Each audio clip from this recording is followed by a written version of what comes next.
for oil illegal in certain places and protects the environment. It's the liberals who've allowed the ExxonMobil to blow up Arctic ice. They've blown up millions of kilometers of Arctic ice just because what they do is they send a little explosive down into the water, blow it up, and then listen for the echoes, and they can tell where the oil is.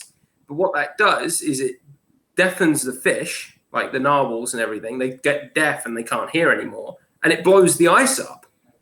So it's the Liberal Party in Canada that allows the drilling of oil in the Arctic. The Conservatives never did. The Liberals have made immigrating into Canada nearly impossible unless you're a refugee. It's even very, very difficult to get a visa to Canada before all this epidemic and everything. It's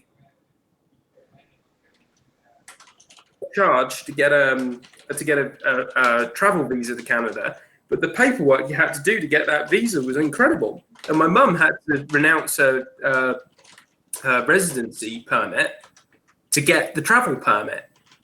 So yeah, the Liberals make it very, very difficult for working people, conservative working people, to get into Canada.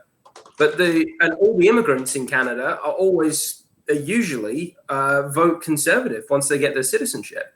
So in America and Canada, it's the complete opposite way around. Right.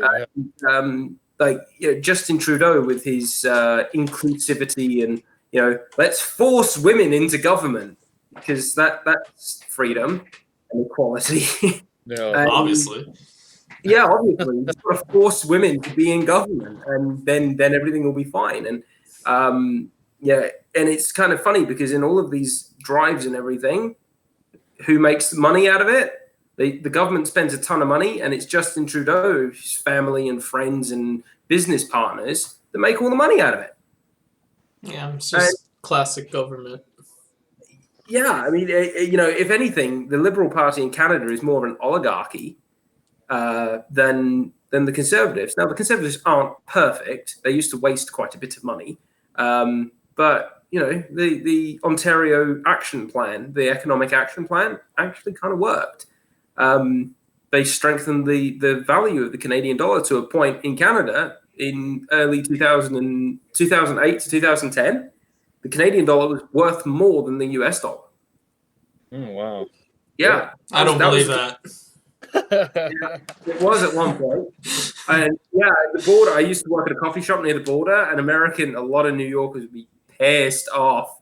And it's like, it's $2 American or like $1.90 Canadian. And they're like, why? I'm like, well, we don't actually have to accept American dollars because you're in Canada. But there was a short time. It was only a few weeks at a time. The Canadian dollar dipped above, and what the Canadian government did every time it did that, it would devalue the currency because Americans then wouldn't come to Canada to go on holiday. Man, if I was Canadian, I would go to America and just brag, like, here's some Canadian money. And every time that happened, every Canadian would be like, all right, we're going to Buffalo, New York. We're going to buy this, buy that, buy the absolute limit of what we can bring into Canada. But what people would do is they go shopping and they take the whole family in one car because the allotment was per person, not per car. Nice. So it was like something like 24 beers per Canadian in the car. It was, we had all of this written down and figured out. We'd go over there and we'd buy CDs, clothes, all sorts of stuff. And it was quite fun, actually. It's just funny. Instead of like, I'm going to buy a TV, I'm going to buy a car. We're going to go to New York and we're going to buy beer. The other thing was in Canada, there was a time, and this was before I ever lived in Canada, but there was a time when the drinking age in Ontario was higher than New York. So everybody on their 18th birthday would go to, because drinking age in Canada is 19. On everybody's 18th birthday, they'd go to New York, buy an absolute mountain of beer, and then drive back. And it wasn't illegal to transport beer underage. It was illegal to buy and drink beer underage. So the Canadian customs were always like, you're not allowed to do this. And it's like, but we're not drinking it. We're transporting it. There was that. There was another weird thing with alcohol in Canada, in Ontario, where if like this was a beer, and I ordered a beer at the bar, and I said, right, I want to sit at the bar, I could go there. But if I wanted to move from the bar to a table, I'd have to get the waitress to move it for me. that's pretty weird. Okay. Yeah, it was really weird, and it didn't really work. And the reason why they got rid of it was you couldn't take your beer anywhere. So if a girl went to the bathroom, that's when guys would drop something in their drink because they weren't allowed to take their drinks to the bathroom. Yeah. Well, So I can they see that. fortunately changed that. Yeah, fortunately they changed that. But in Montreal, there is a drinking age in Montreal, but it's nobody ever enforces it. I went to a Scorpions concert when I was 15, and there was a guy with like a keg on a backpack, with like little cups filling and selling them $5 per beer. And the guy came up to me and he's like $5, and I'm like, okay. He gave me a beer. I was 15. So yeah, Montreal's fun. Montreal's always fun. Nice. certainly more lax than anywhere I've been in the U.S. Oh yeah. With regards to that. They've got that part of French culture down pat in Quebec. Yeah, that makes sense. They just don't care. It's a rule, but whatever. You're a cop, you know. Yeah. All right, so here was. I think this is gonna be us for now. Like Danny or Eric might join later. But something I also wanted to bring up is, the polarization, all that stuff. That's a concern. How do we prevent that? Like, is one plan just to go to like the most extreme people on the right and left and try to convince them? Like, how do we bring back stability? I think you need more than two parties. I think you need to break up proportion. France has proportional representation, so you end up with a lot more than two parties. So there are far right wingers in France, and they support Front National and the Marie Le Pen's group, Jean-Marie Le Pen, who's one of the people who started it. But they're very small, and the people who are that far right wing, they don't interfere with the normal conservatives who are like centre right. They don't affect that party at all. They've got their own party, which is doing their own insane thing.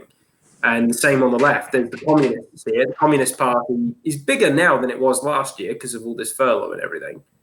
But the Communist Party, they have their protests on my street. They get angry, but they don't actually affect the Socialist Party, and they don't affect the Liberal Party. So, the République En Marche, which is the party in power now, was started 18 months before Macron became president. That's his party.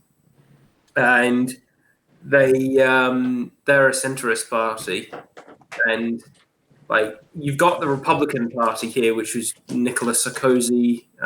He was president for a while, and you got I think what you need is more than two parties with actual ability to have power. Yeah.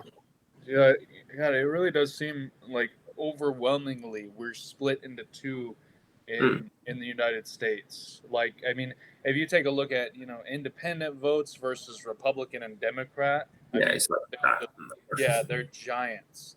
And the independent vote is just like this little tiny man. So how would we stop that in the first place? I mean, I think that's a good idea to perhaps add more parties that are People going to get better representation. Yeah, right. Yeah. I wonder how that would work with a population like ours, where we have, what is it, like 330 million people, and political parties seem to be a generational thing. So if you've grown up in a conservative household or what have you, you're more likely going to. I think there have been studies on this that you're more likely going to lean, conservative and Republican and whatnot, of course. So I mean, I think there's a huge problem with that kind of indoctrination. Just from the household. But to stop the polarization in the first place, I mean,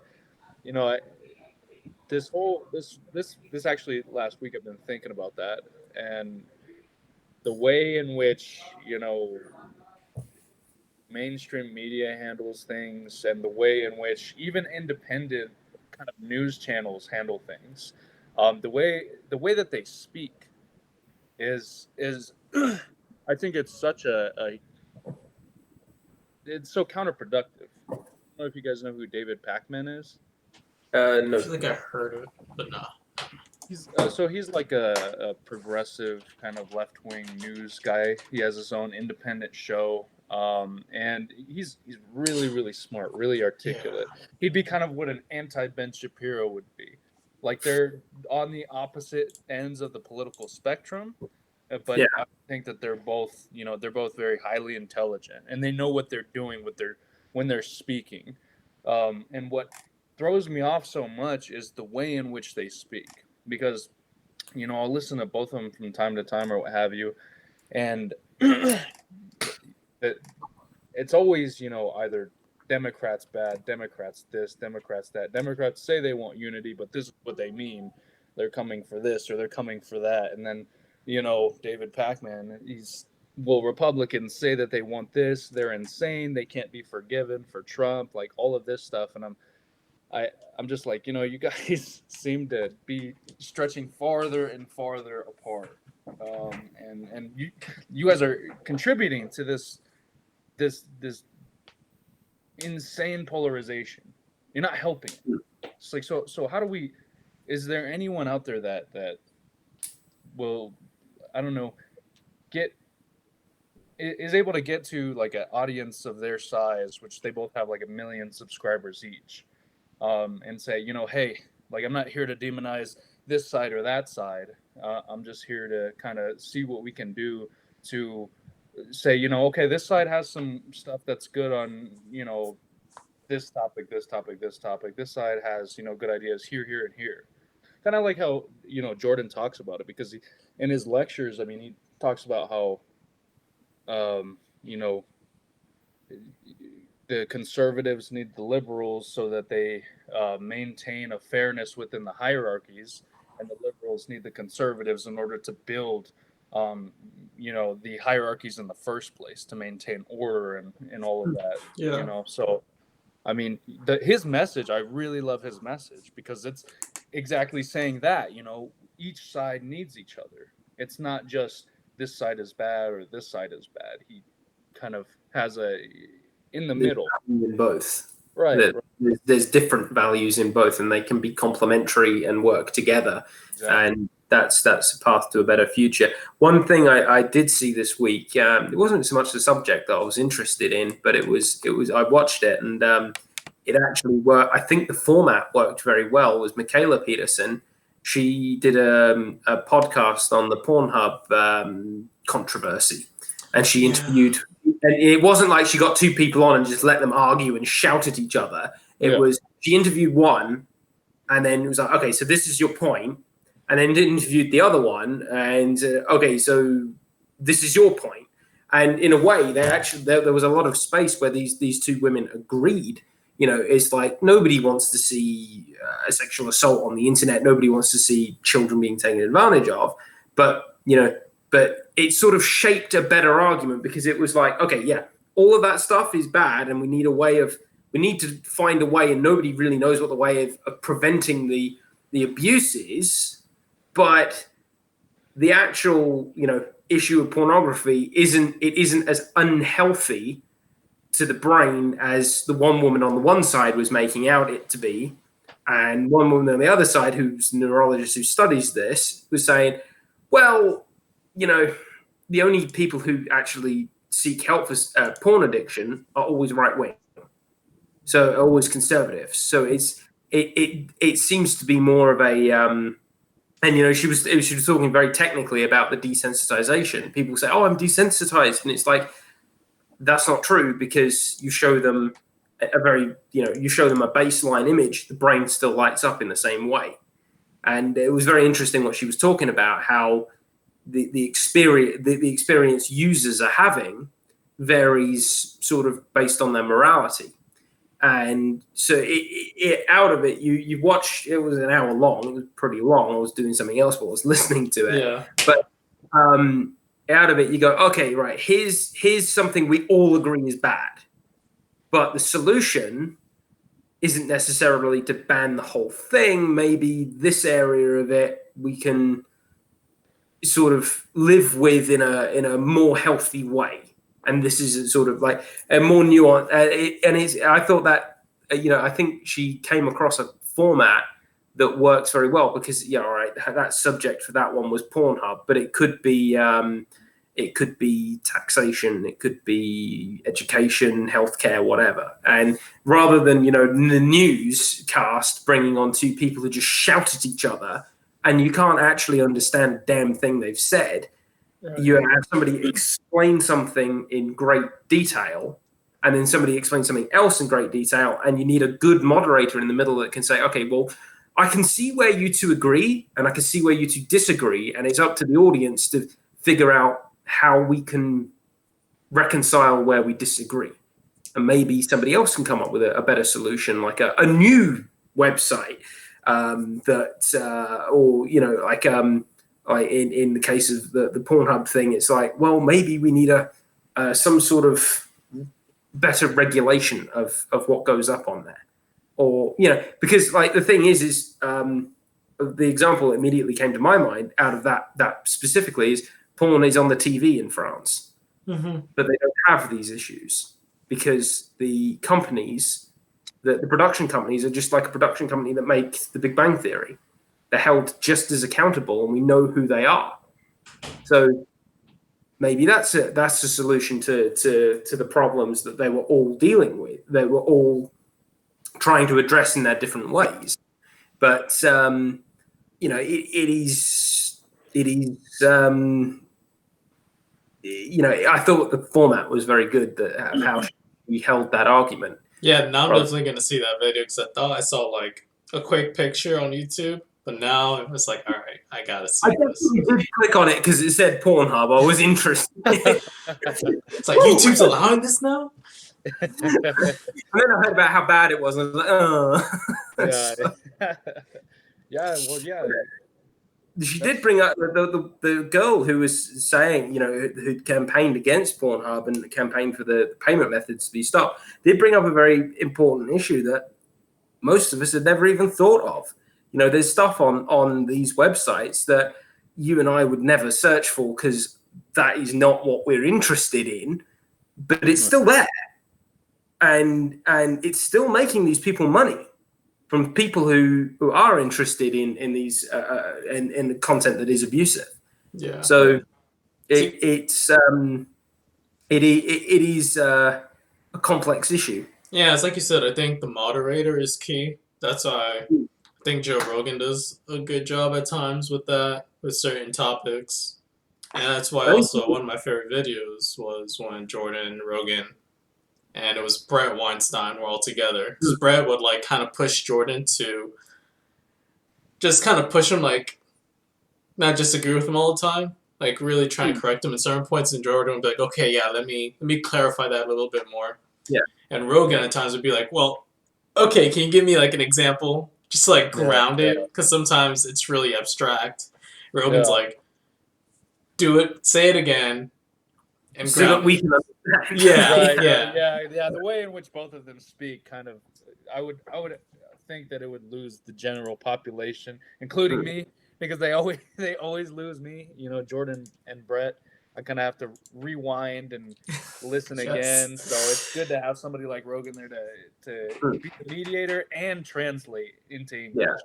So the only thing with Joe Rogan sometimes is that he does get off into some wild alien conspiracy theories. Yes, he does. It's like, dude. I did actually really enjoy the podcast where he had what was his name? The guy who worked at Area 51 on. Bob Lazar. Bob Lazar, that was it. And I thought, what I thought about that was, I think maybe 1% of what Bob Lazar has experienced is true, but the rest is recorded cover story. So that if they he said, these aliens are from this quadrant. It's like, well, if you tell everybody a different thing but record what you've told them, then you know who's leaked the information. Right. And that's very much how the intelligence community works. You never know the full story because if you're captured, well, you can't. They don't want the enemy being able to. So they will tell you as little as they possibly can for you to do your function. And the one thing he did say, which I thought mathematically makes most sense, if aliens have visited the planet, the best chance of finding them is in an archaeological dig, because it'll be there forever. We're only here for 80 years each. Yeah. Whereas if something's crashed in the desert, it's going to be there until it turns to dust. So for us to find, so that was one thing he did say, that so it was like, yeah, that would be the best chance of finding aliens, would be a crashed alien craft in an archaeological dig. But I don't think it's true. Right. Yeah. Yeah. I think he got. I think he. I don't know with Bob Lazar. I think he is a very genuine person. I think he genuinely does believe what he says. I just don't know how far the truth extends. Yeah, I mean, like, I don't doubt that he worked there, because they do hire. I mean, the military does hire a lot of civilian contractors and like geniuses. He's a genius, but I think he had a mental break somewhere, and I don't know. I don't think he knows the difference between fantasy and reality. No. And again, your memory changes too. So your memory is very unreliable. Yeah. So, like, I don't doubt that he worked there. I don't doubt that he worked on some crazy shit. But I think his sense of reality is somewhat damaged. He went through a hell of a lot, and I think just the stress of that can create some. It's like that movie I Kill Giants. I love that movie. It's about a little girl who and everything she imagines you see on the screen. But it's all a fantasy because she can't deal with her mother dying. Yeah. Right, and it's like that play fantasy you had as a kid, right? More boys than girls do that, but that sort of play fantasy is on the screen. But it's a coping mechanism for a trauma in her life. That's cool. So I think that might be a more trauma-based delusion than anything else. So two things that came up is like, maybe having multiple parties, and then the second is having a good moderator, having like these changing how we do discussions. But just let's say us, just as regular people, like you or I, like what can an individual do to help stop polarization, help bring people together? Like Andrew, or what were you gonna say? Hell off Twitter. Get off Twitter. Get off Twitter. Yeah, The Twitter population needs a mass reduction, man, because that is the place, as I said in one of our chats before, that's the place where all the hot takes, get risen up to 100, or 100,000, right? 100,000 likes, 100,000 retweets, and everybody kind of sees that, and all you see is bickering on the thread, just bickering this and that, and like the fact that people like Joe Rogan and I guess people in that area kind of say that Twitter is a public square. I feel like that's bad. I feel like that's bad that they say that we kind of have a need for a platform like that, because I'm like why would you get your news from there though? Why would you let Twitter influence your politics? That's kind of what comes off in my head. I'm like, I would never go to a social media platform in order to try and, come up with a reasonable conclusion as to who I should vote for. It's like there's a lot of people at Best Buy. Let me see what they think about the news. Right. Yeah, exactly. Yeah. It's like, it's not a bunch of, people who are professionals or very educated in politics even. It's just a lot of people throwing out conjecture all day long. And they just seem to have endless time. So, I mean, I think it's good that there are people kind of going around. I've seen this YouTube video of this guy who's kind of going around to different platforms or different people's platforms on YouTube, different people's channels, and he's saying you don't need social media. He's spreading this message that people don't need social media. I think that's something good. Now, with regard to the individual, I mean, he's an individual going around doing this. So Exactly. he's doing. Hopefully, that's going to encourage at least thousands of people to hop off of Twitter, hop off of Facebook, or maybe even just put it on their computer rather than an app on their phone that they kind of go through when they're stopped at a stoplight or something like that. Yeah, because let me just clarify a little bit, because definitely getting off Twitter helps, but maybe the question should be more like, it's not what can a person do to stop themselves from being polarized. The question is more like, what can a person do to prevent other people from being polarized? Like, what can I do to bring people together? One thing. I mean, social media is a way of people communicating, and yeah, I think Twitter's a terrible platform because it's 140 characters. It means you got to turn your anger up to 11, and again, it's like I think the foundation of all of this has to come from mutual respect for each other. You have to give respect. You have to be respectable and give people respect, even if they're different to you. And Twitter does not facilitate that at all. But on Facebook, for example, I've had conversations with people in Canada who are very Second Amendment. Yeah, it's like you're in Canada, you don't have the Second Amendment. But I get what they mean. It's the perfect symbol of what they want and what they. So I think the most effective I've been at talking to people about this, even though it's through Facebook, is you never swear at them, don't insult them. Explain your point as clearly as you can and re-explain it if they've misunderstood.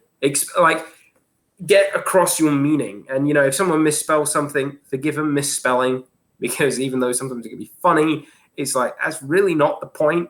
And it's like, it's funny because the one guy who I worked with years ago, and we were quite friendly, but we're completely on opposite sides of the gun issue in Canada. He wants AR-15s legal, machine guns legal, mortars legal. It's like, dude, you cannot have an artillery piece. GTA. I fire an artillery piece. No civilian should have an artillery piece. They're awesome. I love them. No. And it's like, and I think the thing is what I've been doing over the years is like he'll make a claim and then I'll actually go and research the claim, and it's like, right, okay, I can tell you the exact number of casualties in America for 2012 on guns. It's 33,353. I know that off by heart because I've researched it so many times on these things, and it's like, right, that's the number of deaths. Number of casualties is more than that, and you explain, and it's like, yeah, okay, that's roughly the same as who die in cars. But cars are a completely different thing. They help people earn money. They help people get places. They help people get to hospital if they're hurt, have been shot by a gun. So what I've been doing and is, they'll make a wild claim about, the libtards want this, and it's like you go and research it. You say, okay, well, this is why they want this, and you can explain something. You never swear at them. You give them enough respect that they're not just going to write back, fuck you. And, it can be frustrating when you have to explain something and say, okay, yes, but this is what they feel like. And it's like, you're personally attacked for it. And it's like, right. You have to be patient with people and explain yourself and reach out to people who are on the opposite side. And what's funny is, I haven't changed that guy's mind, but I've gotten a lot of messages from people who are on those threads who said, I never knew that. That's completely blown my mind. And, that's changed my mind completely. I never knew how many people died from gunshot wounds. And I never knew how expensive getting a gunshot wound was. Another example is like every car accident costs the government about $2 million in response. This has come up. Like if someone gets hit by a gunshot wound by accident, going to cost the government about $2 million to get you an air ambulance there, get you to hospital, investigate what happened. And yeah, if it was malicious, well, then you got all the court fees, prison, all this. So like a gunshot wound can cost the government millions. And it's like you explain that to people, and it's like you might not convince the person you're talking to, but people. And the thing with social media is people witness it, and people are involved in the trend, and you can convince people of a more moderate position. Then you're not going to convince them to become fully left wing or fully right wing. But it's more censored. Yeah, and you can sort of help people understand where the other side's coming from, Exactly. And so in a way, yeah, I mean, taking the time to explain what you think in a polite, respectful way, you have to be patient because you're going to get told that quite often. Yeah. Right. But, take it on the chin, and other people might see that side as more human, or your position. It might sort of humanize your position a little bit. Yeah, I think. Oh, go ahead, Andrew. Oh, I was just gonna say, to retaining your demeanor, I think that's very important. That's a great point. No matter even though that most people are not going to say whatever you let somebody in traffic. Most people nowadays, they don't do the little wave as a sign of courtesy, which is crazy, but you still let them in, right? You still let them in because you're retaining your you're retaining that courtesy. And you're not doing it for the hand wave, but you're doing it just to I guess it's a nice gesture. It's mutual respect. Right, it's courteous, and even if you're not gonna, get the same kind of thing back, I think that's so important not to kind of drift into this negative place, because that most people are going to respond to you negatively, especially online. Online, like you said, most people are going to give you the middle finger if you try to sit there, be clear and concise, perhaps even compassionate with their side of the argument. But doing that anyway, you said that people would message you, even that outside of the conversation that you're having, that A and B conversation, you said people were messaging you anyway, and it's like, well, that seems to have a bit of a ripple effect. That surprised me, because I thought, originally I was getting into these conversations because I was getting really frustrated, and it was like, and then it's like you start getting messages from people who's like, I'm on that trend, and it's like, I never knew that, or one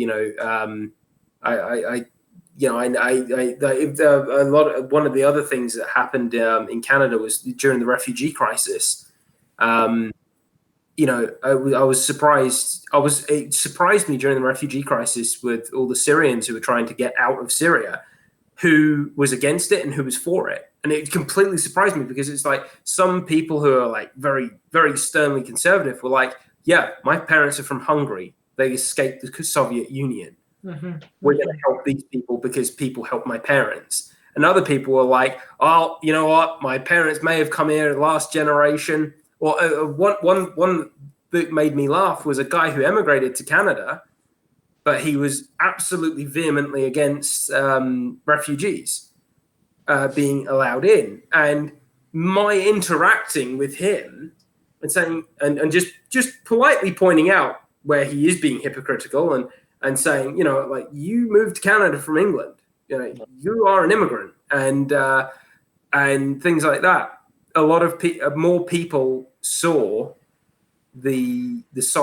my side for having, and we're saying, why are you? And you sort of, I didn't mean to get people sort of ganging up on him. That wasn't the intent, but people you'd go back the next day and with a load of notifications, a load of other people, his friends, saying, why the hell are you against refugees? You're almost a refugee yourself.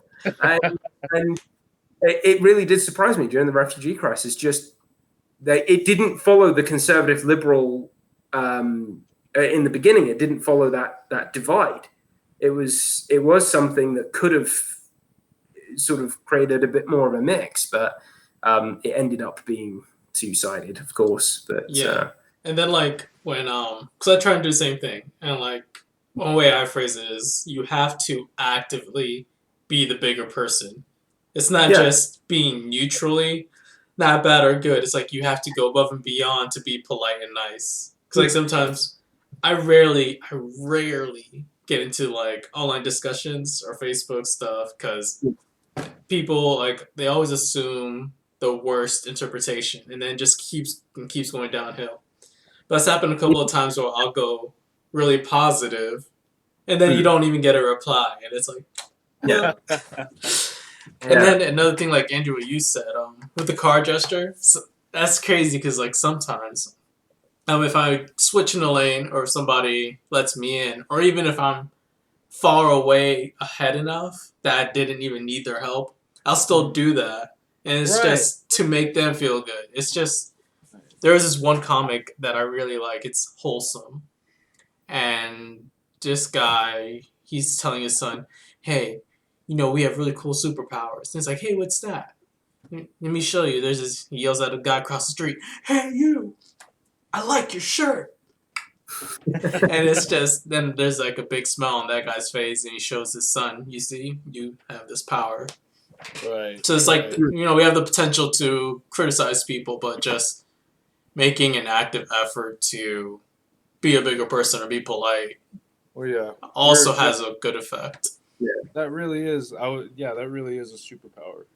Honestly, because it's like, human beings. I think that's what makes us so different from animals is our capability for good and evil, to put good and evil out into the world because of our intention. Animals, a lion, it rips apart a gazelle and it just kind of, well, that was my lunch. I guess I'm gonna move on now. I'm gonna go drink some water from this river or something. Whereas us, we can be deliberate in our intention, in our action, in what we're trying to kind of put out into the world. Peter, sorry, go ahead. Oh no, that was just pretty much.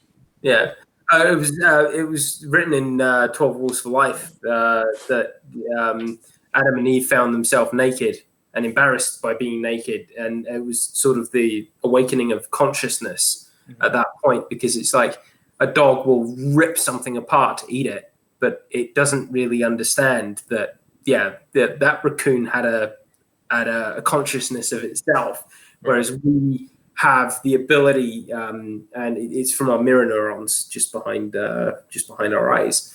So other creatures can't, like people who are autistic don't have mirror neurons, and that's basically what autism is. Mirror neurons mean we can put ourselves in that position and replicate and impersonate. And most forms of autism are from people who don't have mirror neurons, which is why it's actually very difficult to communicate with them. And that's one of the difficulties with our language is like when we speak to each other, we subconsciously put ourselves in each other's shoes. And people who have autism and don't have these mirror neurons have a very, very difficult time. Now, gorillas have a few of these mirror neurons, chimpanzees have a few, but we have 50,000 times the amount that a gorilla has.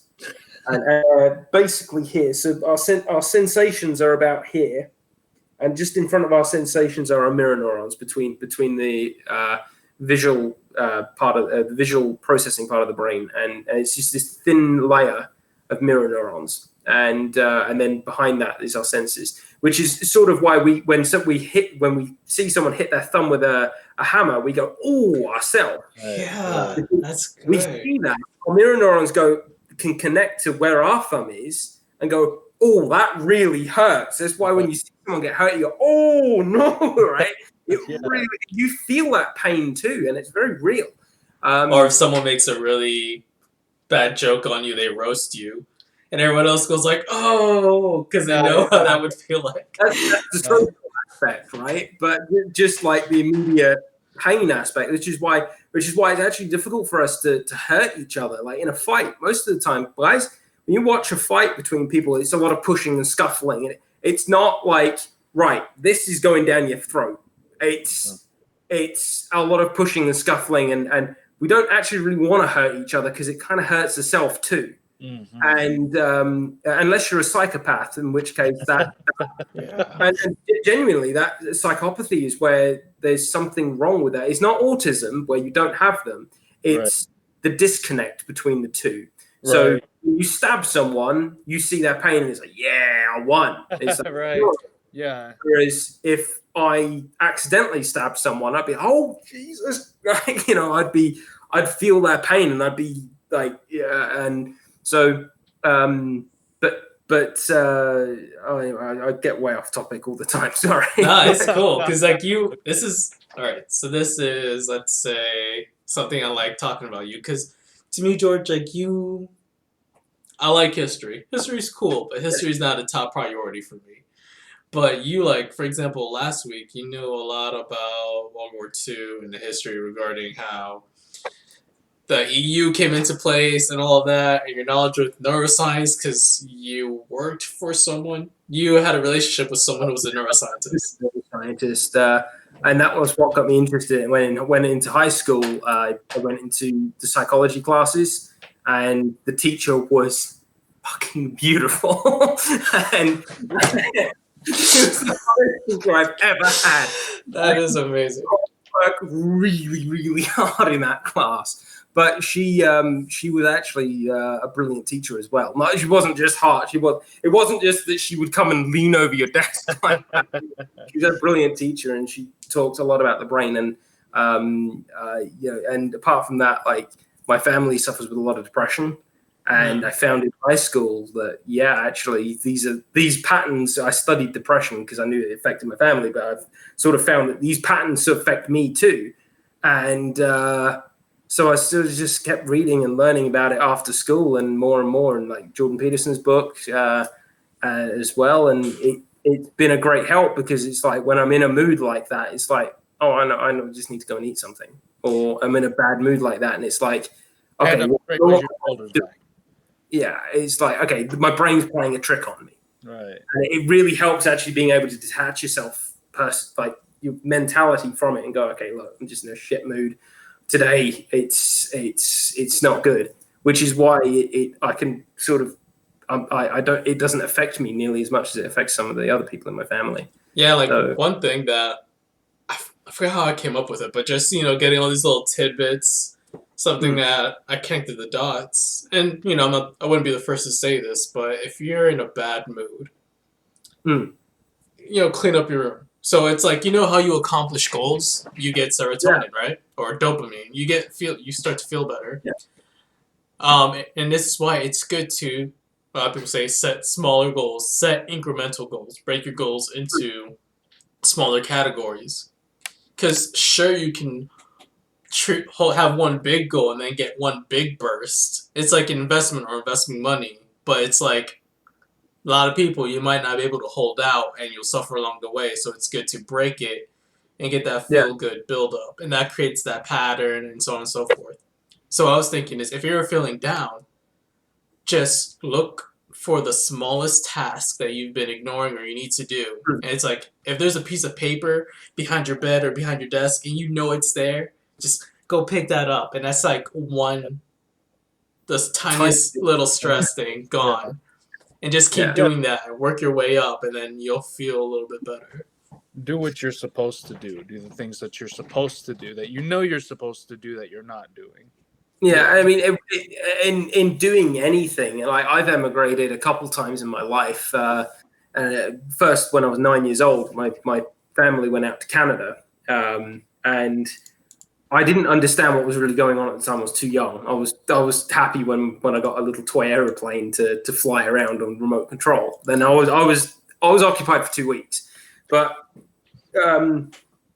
it's like emigrating is a perfect example of this. Like I came to France, I didn't have anywhere to live.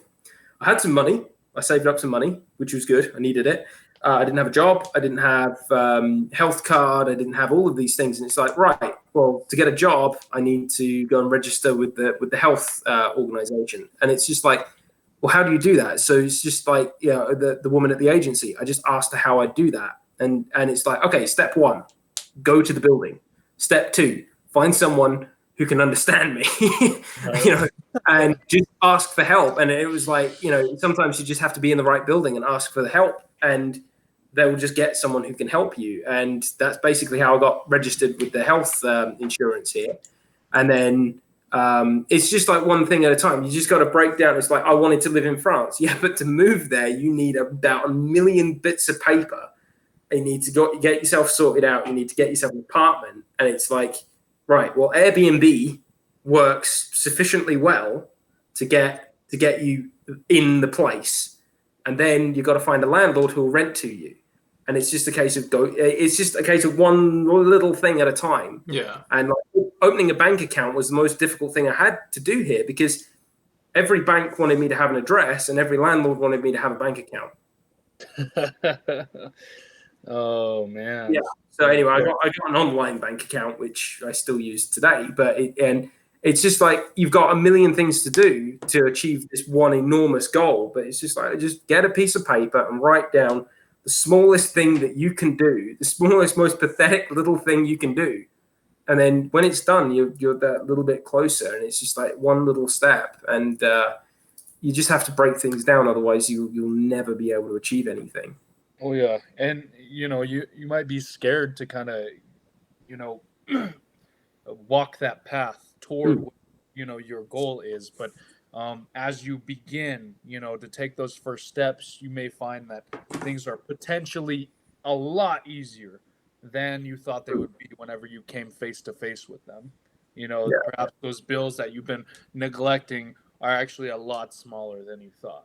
Oh, one example of that, a friend of mine, she single mum back in Canada, she was freaking out one day, and I said, okay, just send me all your finances and I'll just go through it. Turned out she owed the gas company $9.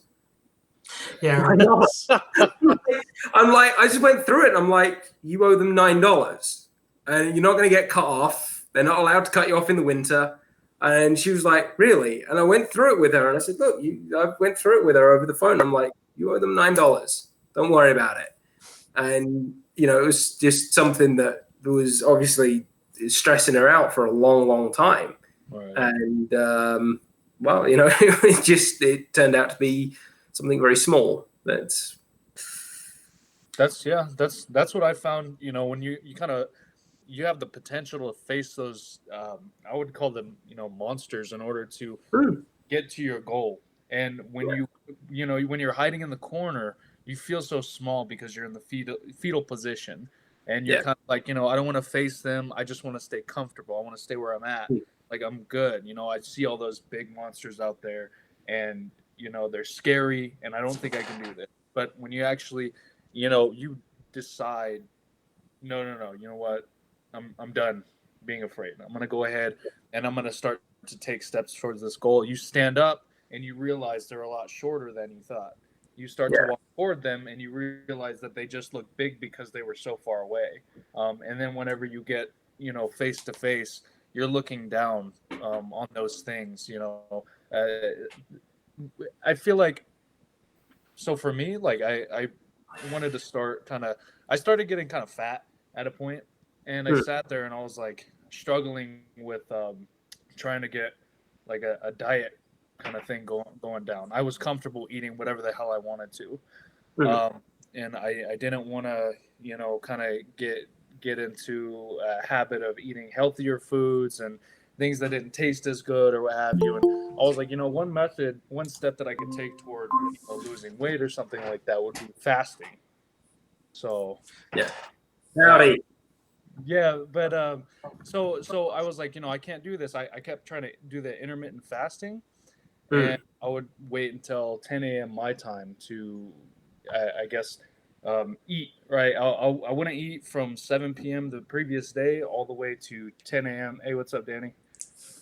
But until 10 a.m. the next day, and I just kept saying, I can't do it. I can't do it. I can't do it.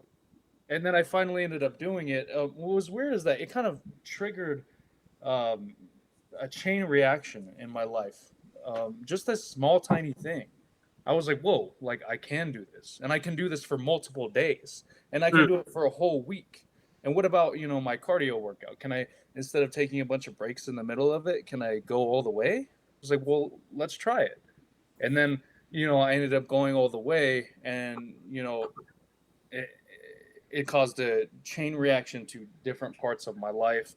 I figured out what the hell I want to do. I enrolled in a college that's, and it just started from this little weird tiny thing that you wouldn't think that matters so much. It starts here. Right. Yeah. That's how growth works, Matt. And in anything. I remember when I was because after I finished high school. I didn't finish high school in Canada. I was kicked out a little bit too early to get a certificate. But I decided that I was going to go back to England and do some college. But that was the first time I emigrated on my own.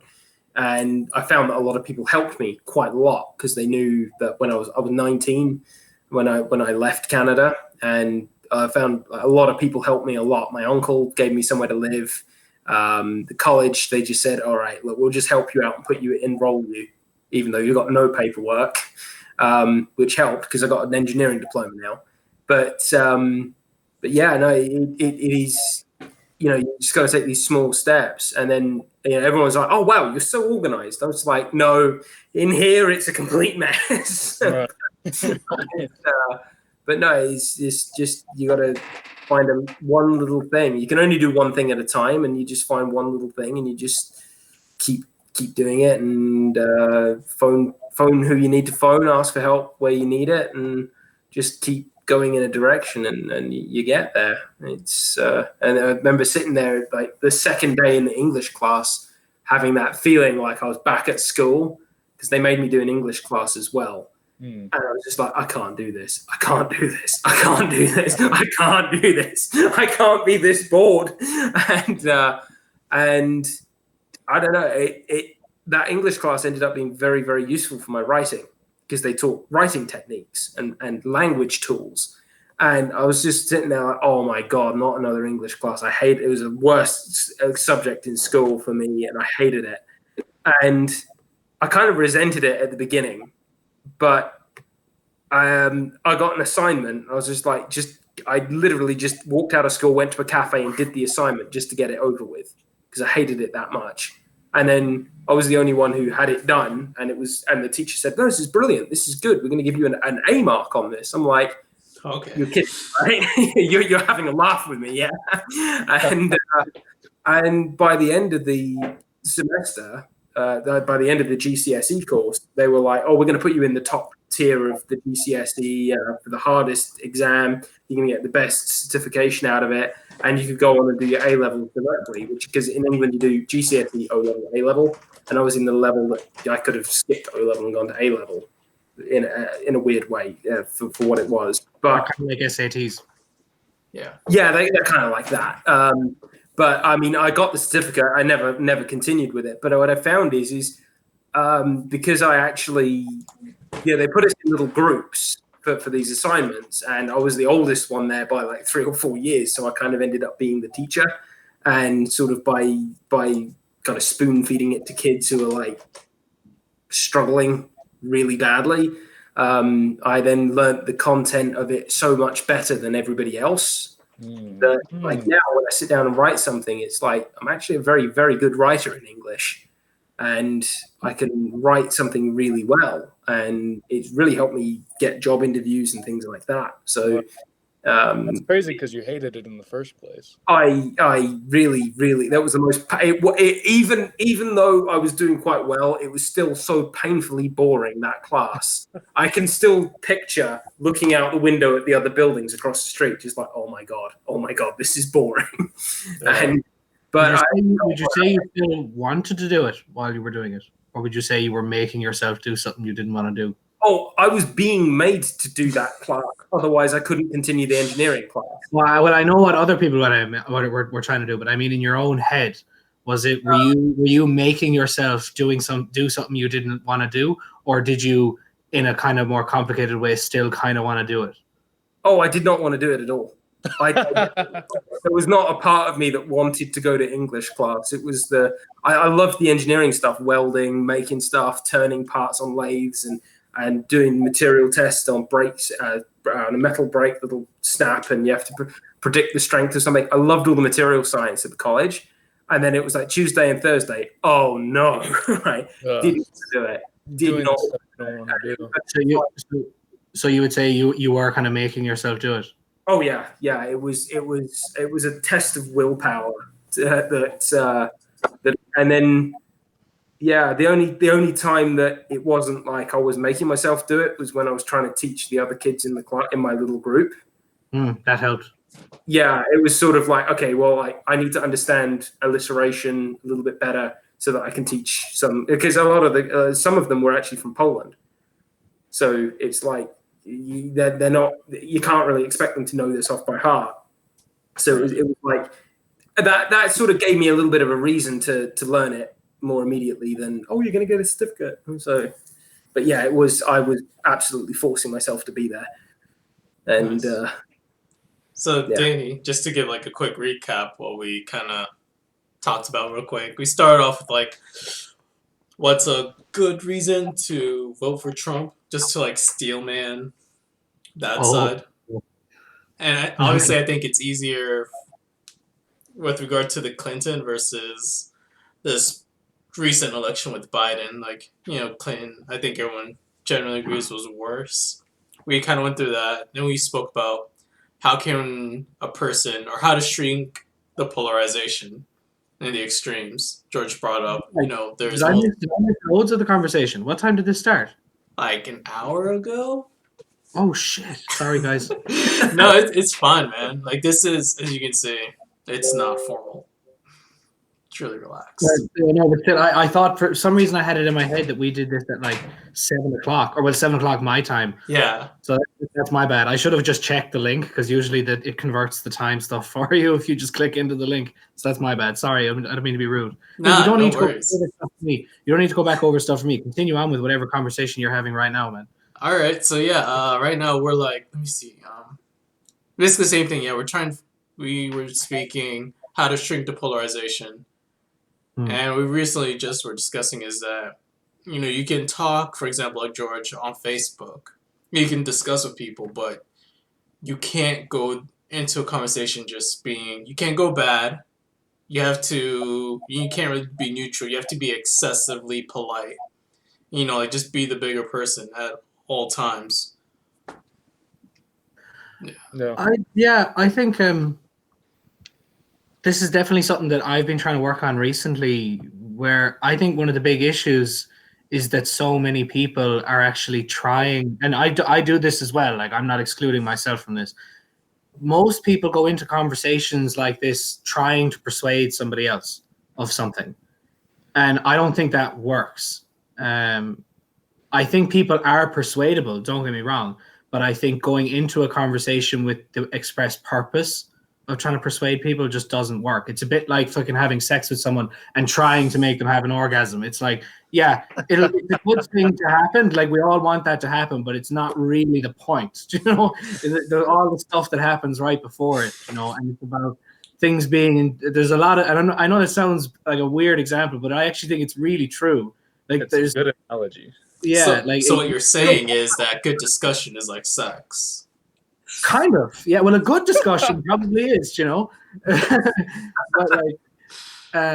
but when you're talking to somebody, like, you want things to be fun. Like, conversations need to be fun, and if they're not fun, you're never going to convince anybody. Like, nobody's ever going to come around to your side of things if they're not having fun talking to you. Yep. And I know it sounds like a cereal box kind of boilerplate thing to say, like, but I've kind of tried recently to change my tact from, if I'm having a conversation with somebody and it's about something that we don't agree on, like, I don't really try to persuade them. I just try to have an interesting and fun conversation with them and try and be mindful that they have fun too.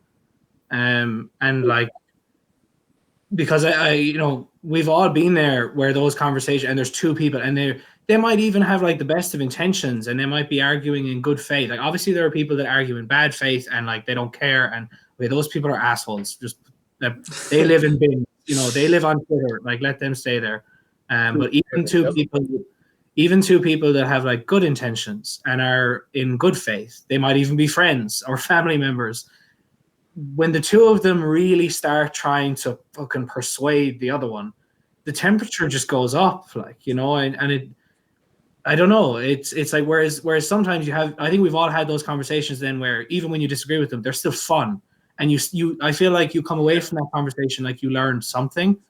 Or it might have just been you learned how to express your own point a little bit better, or you might have learned how to better react when you hear a particular kind of point in return or something, like in that kind of way, I think there's an ironic thing where so many people are so worried these days about reducing, polarization and extremist ideas that I think we've all kind of go into, even those of us with the best of intentions have really entered into persuasion mode, and I don't know. That's No, and I completely agree. So just inside look when we have these discussions, but I always have like an outline. I have another monitor right here you can't see, and I have different points and stuff. But that's something that's always on my mind. Like we could go down the road where it's just pure philosophy and abstract, but it's like if it's not fun,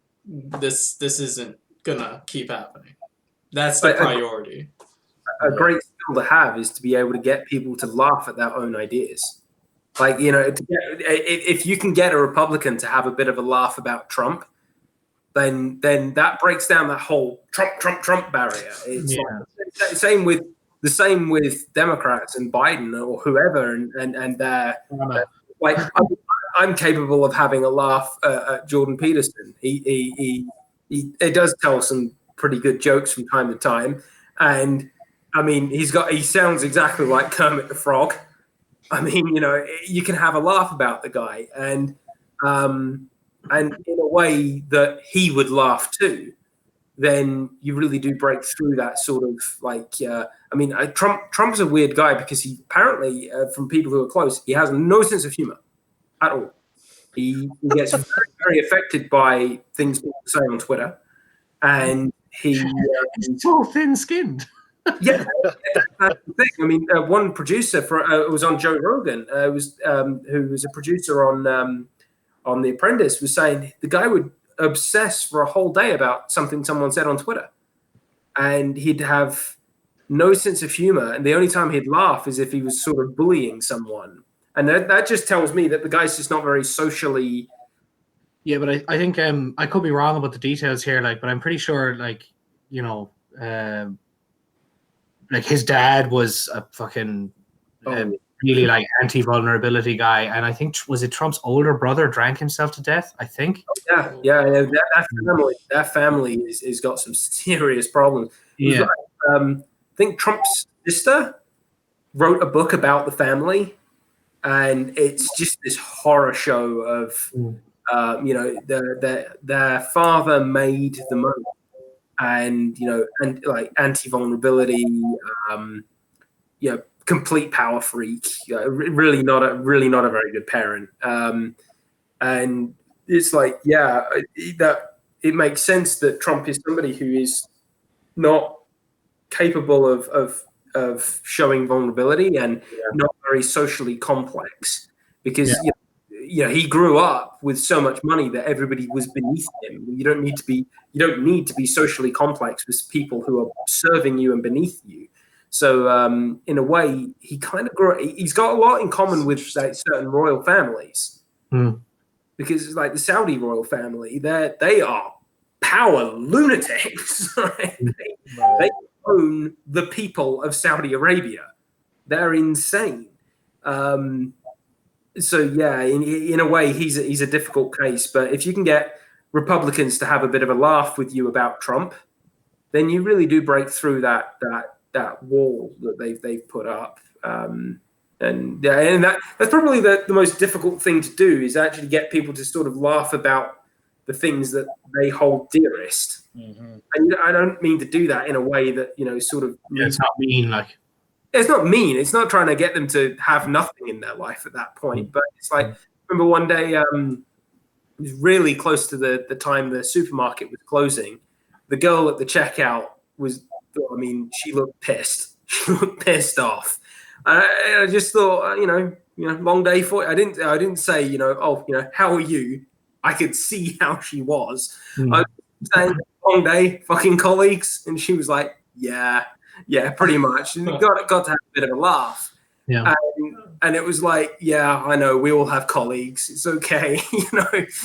Half an hour, you'll be out of here, And it's like, it's the most difficult thing to get people to do, sort of laugh at their own situation and their own sort of heroes and their ideas. But humor is humor is a very powerful thing, like, and it's a very interesting thing. Like, it's not voluntary, like, so there's a kind of honesty to it, like, you can't help what you find funny, and you can't hide it when you find something funny. Yeah, that's true. Yeah, I was gonna kind of make that point too, that you're pretty much kind of forcing some happiness into somebody through, kind of a neurological process. Yeah. Well, if you make them laugh and smile, it's like automatically, what is it, like serotonin kind of flows just because of what's happening to your body, I guess. But what I was wondering is kind of I was thinking about what would be the way in which you would get through to those people who we would consider leftists. No, I was saying who we would consider like bad faith, because when I sit there and every time I get on Twitter, it's like a public square of vomit everywhere. Like vomit is all over the public square. Shit posting and just saying the most offensive thing. Yeah, and so like every time I go on there, I see. I just have to be on there for 1 second. I see something that pisses me off, and I'm just like, oh, don't respond. Don't have a whole day of conversation on this kind of place here. But you would think that something like reason and rationality would really appeal, because it seems ubiquitously applicable to really everything. You can come. Most people can come to a similar conclusion through reason and rationality on most things, right? If you're taking this sequential path through, I guess, objective truth, and I'm trying to piece this together. I would say that like you said, George, Michaela Peterson, how she had kind of her show where she showed one perspective and then the other perspective, and they actually overlapped.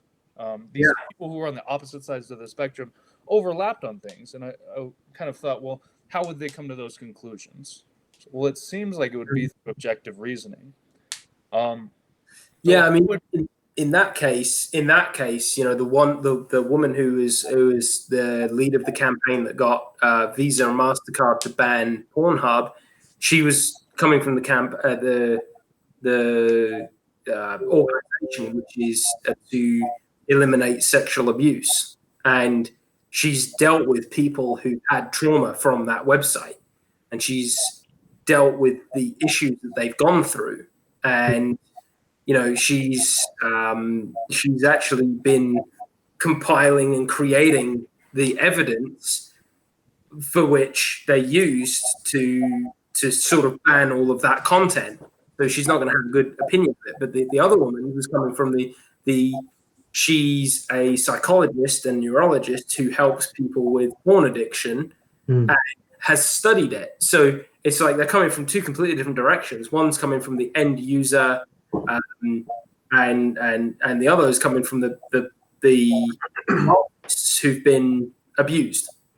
The victim, not artists at that point, they're victims of this video, of the videos. So it's like, they're sort of like that. There's just like I think that in a situation like that, like the two people are both acting in good faith. But they're both just trying to solve completely different problems. You know, yeah. it's like when you have and like that kind of thing is everywhere in life. Like as in if you've got a neighbor that like loves to play fucking bass guitar at 10 o'clock on a Saturday morning, you know, and you can hear it through your bedroom walls, you know, and you're not a big fan of bass guitar, like it's a case of like, okay, you've got a problem, you want to sleep, but they have a problem because they want to play bass guitar, you know, and it's like it's not that either person is like being a dick or either person is dishonest or something. It's just that you're both now that's a more mundane version of what you described is a more complicated version of that same thing. As far as two people like or someone being in like bad faith, I don't know, to be honest. I don't think you're ever going to get somebody whose psychology is like that, you know. I think you're wasting your time arguing about a single issue or a couple of different issues with a person like that because they're I don't know, they need that's a job for a therapist, like, you know what I mean? You know, I'm not, and I mean that in a literal way but also not literal, like as in the only thing that's going to get anywhere with them is not about trying to convince them on any particular issue. It's about convincing them that their entire attitude and that their entire approach has mistakes in it, you know. I think a lot of the bad actors, especially online, suffer with some mild to severe form of narcissism, because it's all about them. It's all about attention. It's about them. It's about annoying people. It's about being more intelligent than everybody else. So they're not sociopaths or psychopaths who just trophy hunters have taken this up too. It's like they know it upsets people online when they shoot a lion. So what do? They post it everywhere. They don't just shoot the lion and say, "Oh, I love hunting and I love to go hunting, so I'm going to shoot a deer and eat that for dinner." They go out and shoot the most vulnerable animal that's on the endangered species list, take a photo of it, and then make videos of mocking the people who get angry about and upset about the animal. So it's those sort of people. It's like the hunters sort of form into a few categories, and it's like some of them who do this online and to show off and to annoy people. It's like that's pure narcissism. And then like what Andrew's saying, we were trying to bring reason, objective truth. Well, completely valid, but then it's like, people are also emotional, and it's like you can't ignore that portion. And then like that kind of ties in with the people with bad faith. And like I agree with Danny, it's not the most efficient way. So it's just, to me, the most effective way to use your time is find people who want to listen, like here, like this, people who want to talk and want to discuss things and try and find solutions. And I think ideally the way it would work is it propagates, and that's what's going to lower overall polarization and everything. Because imagine if you have like this narcissist or extreme person, but then everyone in their social circle becomes more centered. That's going to affect them, and that'll, the social cues will try and correct for that. And the last thing is, the people in bad faith, or some people in like on Facebook or whatever, they're not here to talk about a solution. That's not their purpose. They're here to, like George said, to display their trophies or to start something. So if you come into their realm, try and find a solution, it's not gonna coincide. So it's about creating space and finding people who do want to find solutions and progress and such. And I think that's subjectively, I think that's the most effective way. Yeah, I just pay attention to whether or not I'm having fun talking to them. And the minute I'm not having fun, when it's a stranger, obviously if it's someone there's other different social rules there.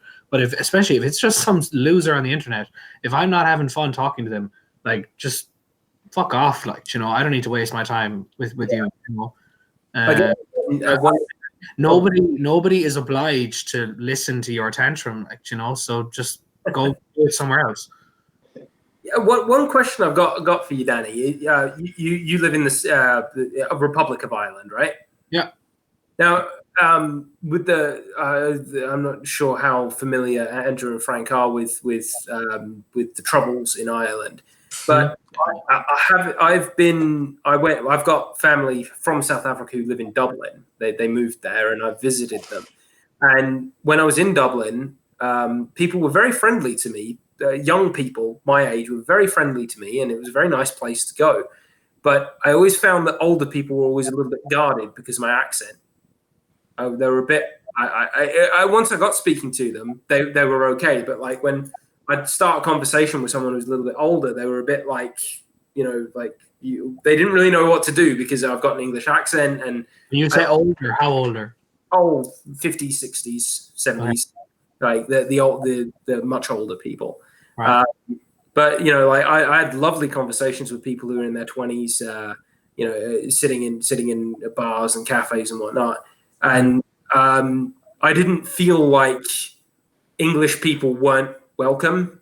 Oh, yeah, okay. So my question is it, in 40 years, it's gone from a place where it was so dangerous for British soldiers to be there.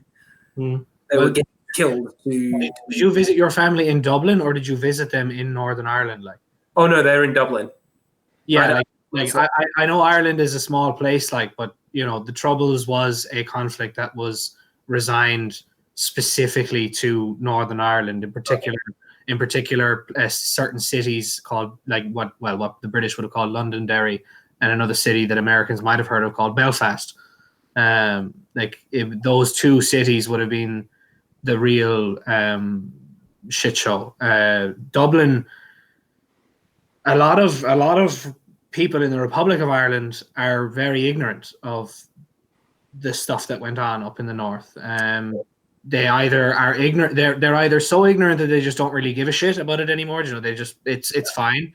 It's like making fun of and quote unquote hating the English is more of a meme than it is anything that is deeply funny.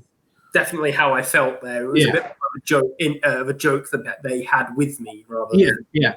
But there are still certain parts of the country, there are certain parts of the country where you it's not that any English person would need to be careful. It's not, Ireland is not a particularly violent place. I would say England is actually a much more violent country than Ireland.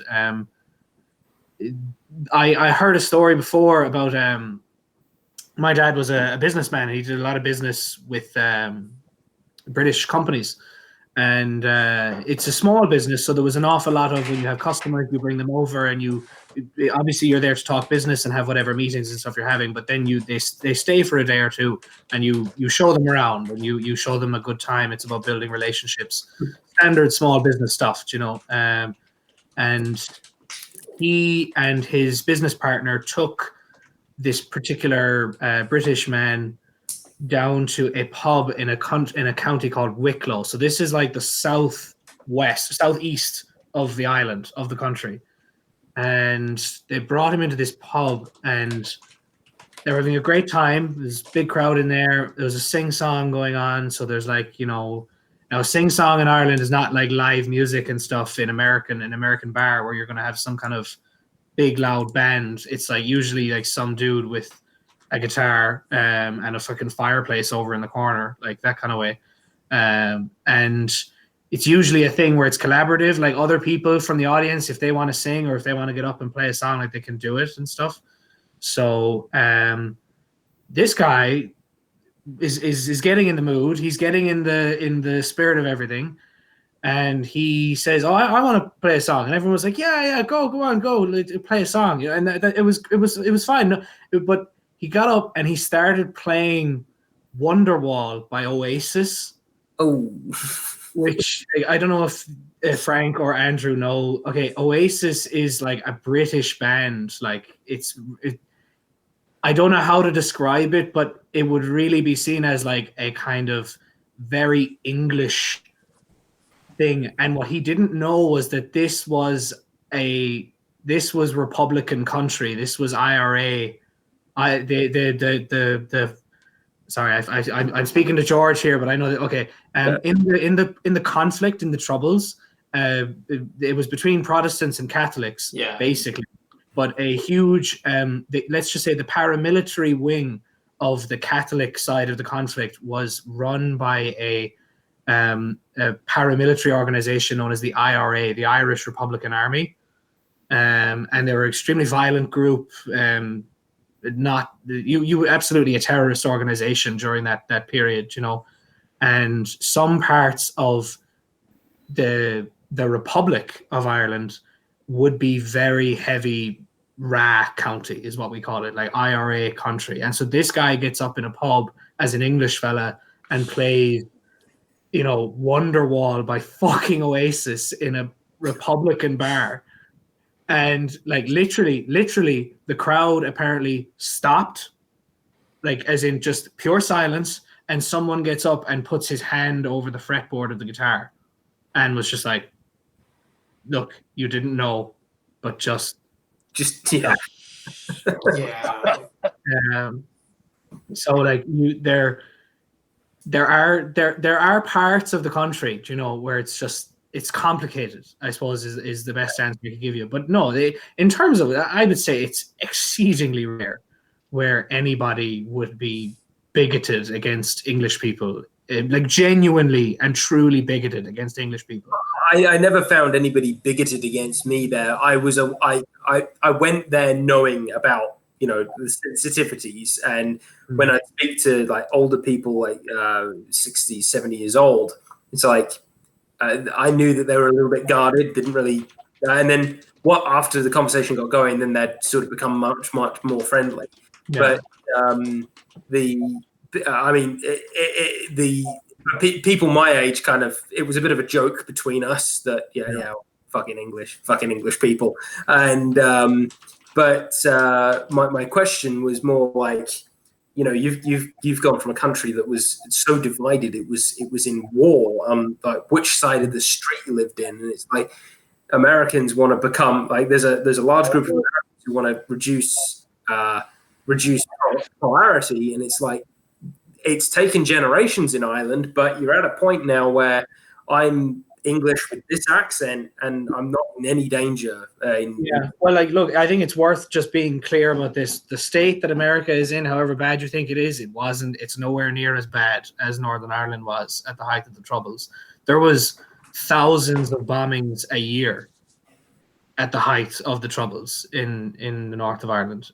There was, you know, you're talking human shield territory being used, and that, like, it was really bad. And considering that was only in the 70s in an Anglosphere first world country, like this is not Israel Palestine, you know, in the Gaza, you know, like it's like the cities that all of this is happening in look like the cities that are just in mainstream in Britain, you know, I mean, and so that's the first thing to point out. America is nowhere near where Northern Ireland was.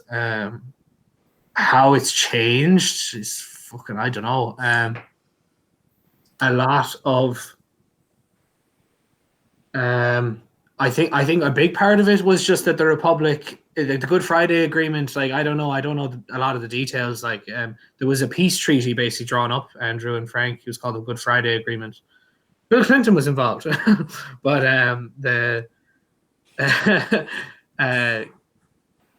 I have my own theory that one of the big reasons that the temperature died down is basically the Republic of Ireland and Great Britain basically just fucked off. Just, you know, decided to leave the North just hanging there while it because the IRA. The big thing obviously was the IRA getting the fuck out of the country in a lot of ways. You know, they're or at least not being as active. I don't know, George, to be honest. I wouldn't know enough about the details of the conflict, you know, and I wouldn't.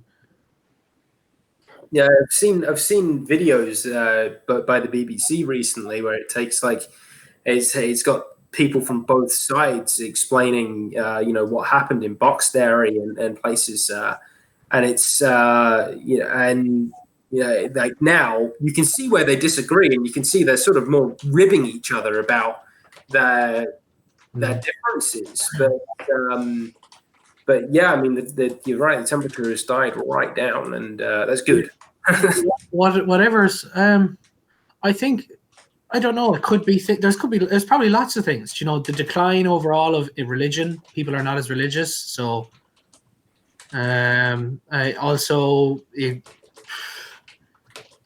I think generally people really just turned against it. You see, there was a period during the history in Northern Ireland where people were in favor of the conflict. You know, the people really did support the IRA, and then on the other side there was people that really did support the British military and the British occupation up there.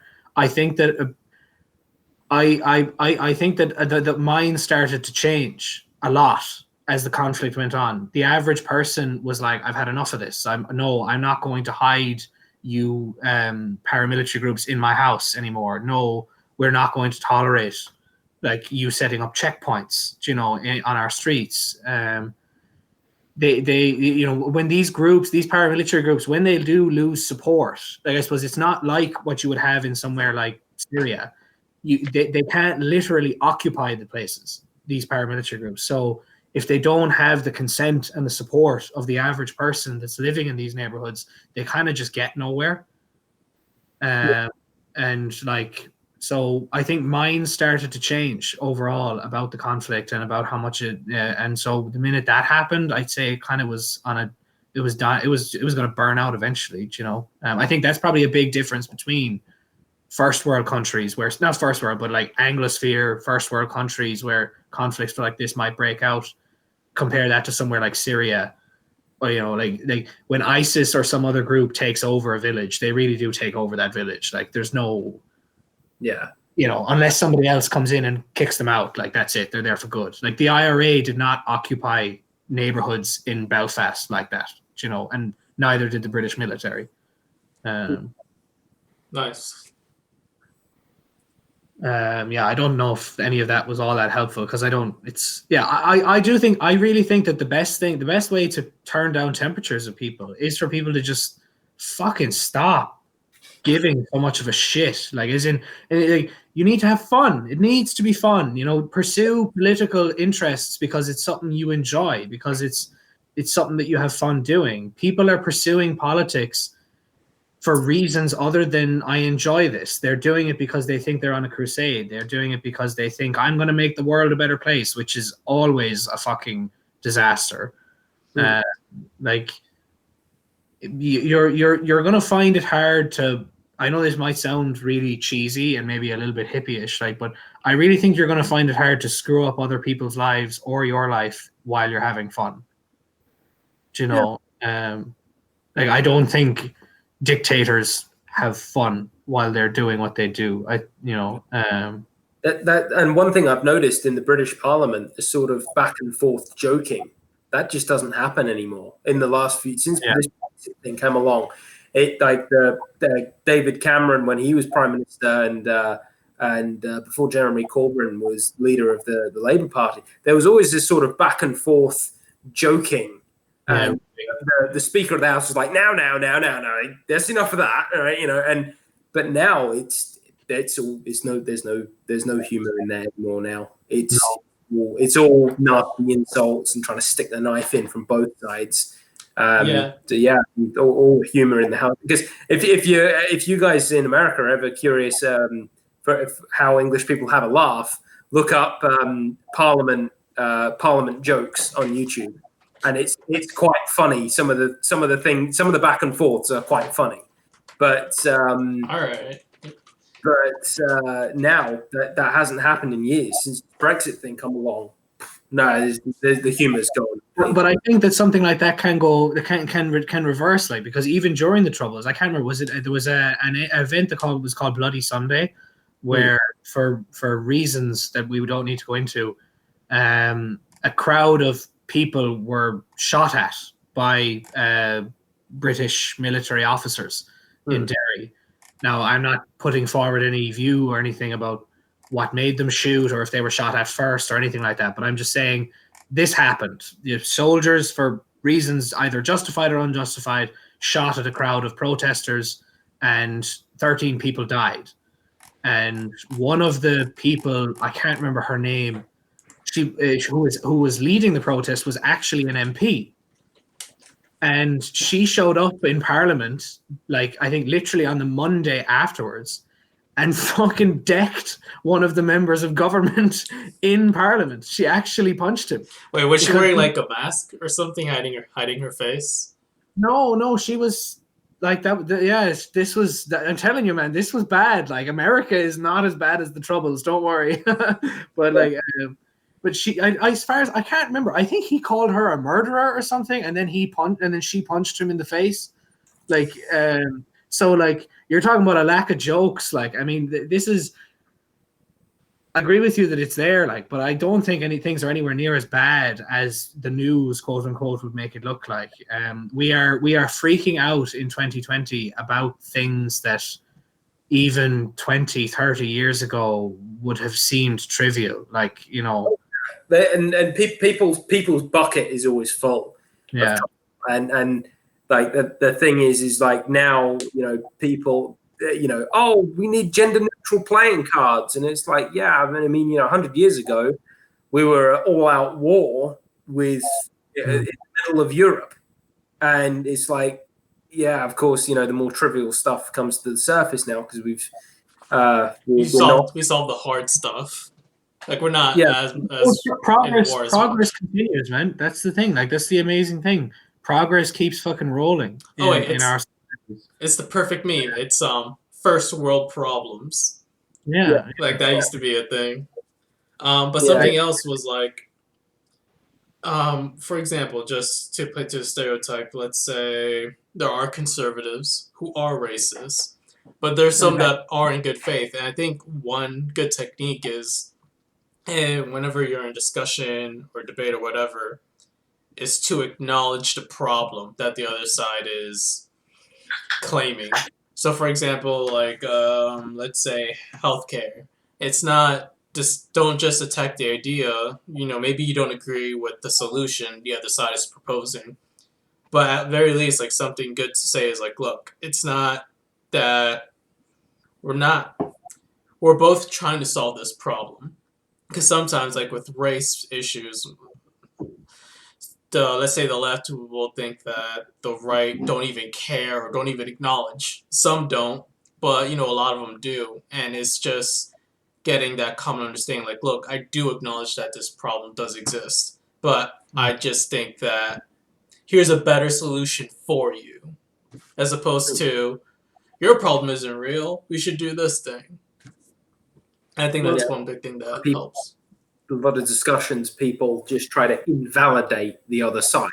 Oh, your argument's invalid because it's like we need to see the value in the other side's argument and say like, okay, look, this is why I disagree with you. You know, I believe we should do A, B, and C, not X, Y, and Z. And it's a very difficult thing because you have to set your ego aside. And go ahead there, Andrew. I thought I could feel like you were gonna. I was gonna say something, but I felt like you were trying to speak as well.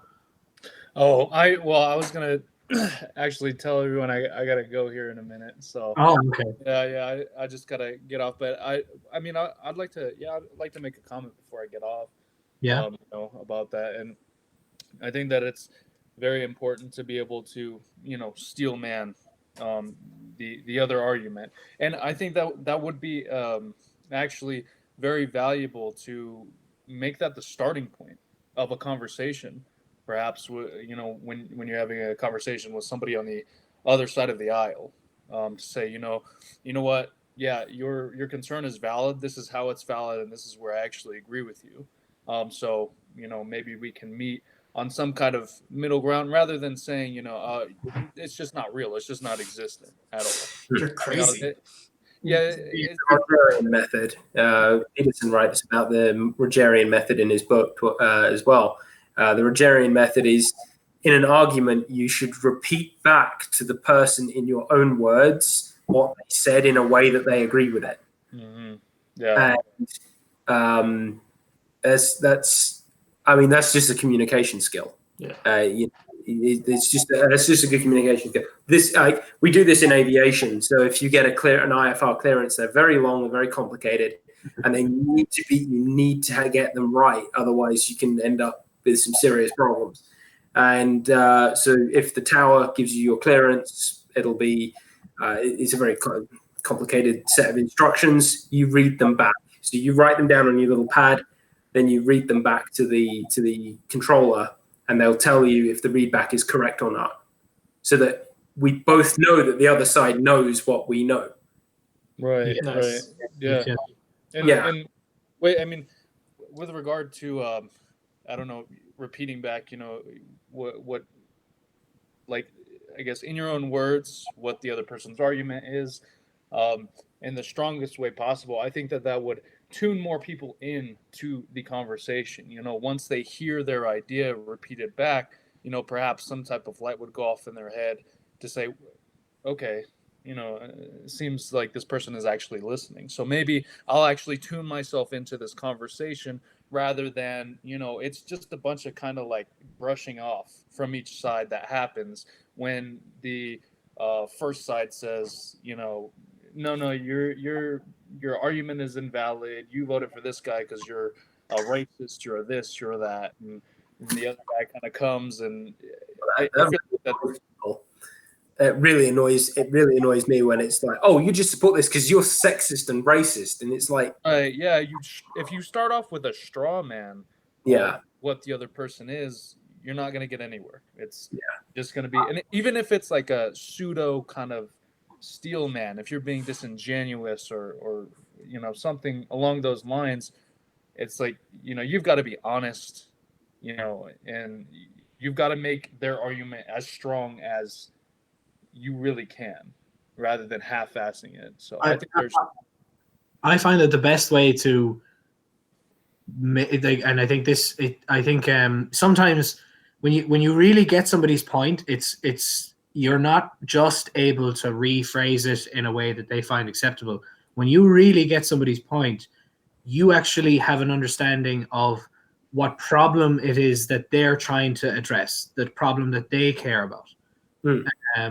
And I find that if you can actually just say that to somebody, even if you can't quite, well, usually you can at this point, but sometimes just being able to show somebody that I understand your argument. Here's what you're saying. You're saying this and this and this, and then such and such follows from that, and then the person can go, yeah, that is my argument. But the empathy and the open-mindedness comes from if you can say, okay, you're making this argument because you're concerned about this, and you're the thing that you care about is this. And you might say, well, I care about something slightly different, but that doesn't mean that there's something wrong with what you care about and the fact that you're trying to understand some other problem.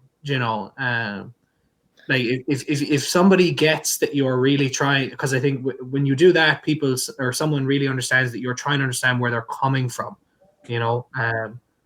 Right. Yeah. And I think Jonathan Haidt said that in his book, right? It was,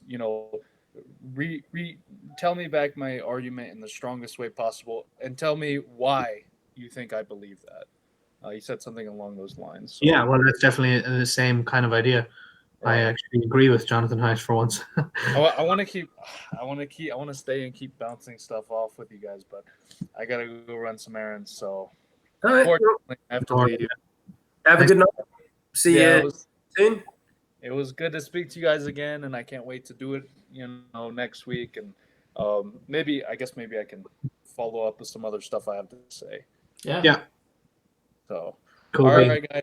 You guys have a good one. Before you go, Frank, do you have a subject for next week? Yeah, actually I have some more points. And I was going to stay a bit long because I don't know if Danny, because it was like a short day. Like, I'm good to do this for a long time. But no, yeah. I'm good to stay for now anyway, yeah? Yeah, I'm good to stay for now. I was just going to ask before Andrew leaves, do you have a subject to start next week? Okay, sure. Fine, let's do this. Communities. Like we kind of discussed this a little bit back in the day, religion and old structures provided communities. How can we make communities in this era? Right. So Good. bam, there's that. Okay. We've got a week to think about it. I expect a yeah. paper. No. Okay. I'll have a written essay, and I'll just kind of read it off to you guys. Good on, Andrew. All see right, you. guys. See you, I'll man. see you next week. Yeah, sorry to sort of interrupt there. It was if we all knew the subject for next week, it might. Yeah, that's a good idea. Yeah. So something that we can keep going on, I was gonna kind of bring up is something in these kinds of discussions. I want to like satisfy multiple things. Oh, for example, something that's good is to talk about how to self-improve. And Jordan talks about that a little bit, with his book, The 12 Rules for Life, da da da. And I think like there's, let's say, a meta rules. There's a meta rule that people should follow that when they manifest it, it improves themselves. And when they also manifest it, it works at, let's say, the societal level. But just start off with one small one is, you've kind of heard it before, how discipline actually, it might limit your freedom, but pragmatically it gives you more freedom. So for example, when you organize your time, you get more things done. Same thing like Jordan says, having an outline, or if you want to plan a vacation, you have an outline, not that you follow strictly, but it's just a backup. If you find something else you want to do, go do it, but it just serves as a guide. So you're not lost. On vacations, you book your tickets there and back. So, first thing you've got a structure of like, I'm there for 7 days. And then where am I going to stay for 7 days? So it gives you a bit more structure. And then, then you basically on vacation, it's like you got these sort of 2-4 hour segments a day in the morning and afternoon. And it's like, well, now we can go and have fun. It's like, you're not going there for 7 days of absolute freedom doing nothing. You take 7 days of these little time slots of going and experiencing new things. But it's not just that. Like, let's say there's a concert that's on the schedule. We can go to that concert, but if we find another show, we can absolutely just decide, forget the concert. There's another show we want to go to. But it's good to have that as a backup instead of, what you don't want to do is, for an American, travel to Europe, go to your hotel room, and stay there for 4 days because you don't know what to do. Yeah.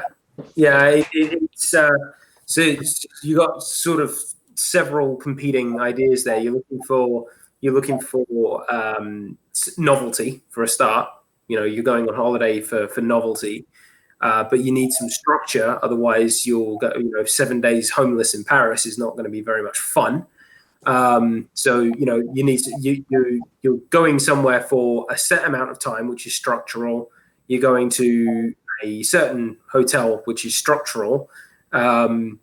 You create a structure for the days where you can experience the best experience in the free time that you've got. Exactly. So my point is, in that free time, you've got your hierarchy of values, and it's like, right, well, play is at the theater is at the top. Second is a museum. Third is right. So if Cats is playing at the Pantheon, you're going to go to that. But if I might just go to the cinema instead. But not the new version of Cats that came out. Oh, but you know what I mean, like pantomime. but like you create a little structure so that you can so you've created these time slots in each day where you can use your hierarchy of values to get the best experience out of those days. So it's a sort of balance and mix of three things: structure, novelty, and values. And then you got budget as well, so you want to deal with that. Okay, this might be a slightly interesting area of disagreement, or maybe we don't disagree. I don't know, but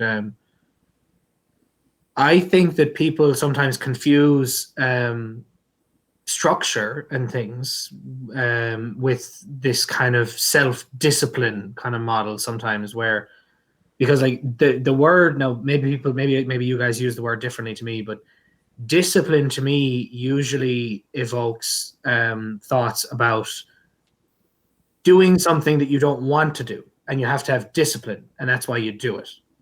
You know, Okay. so like I'm thinking of somebody like David Goggins or Jocko Willink. Do you know who Jocko Willink is? Yeah, you know, like discipline equals freedom. You know, and he's just like, 4:30 in the morning, he's getting up doing his job. He's like, don't be a pussy, get it done. You know? And it's like, so when I hear people talk about discipline, that's how that feels in my head. I think about something like that. I don't agree with that.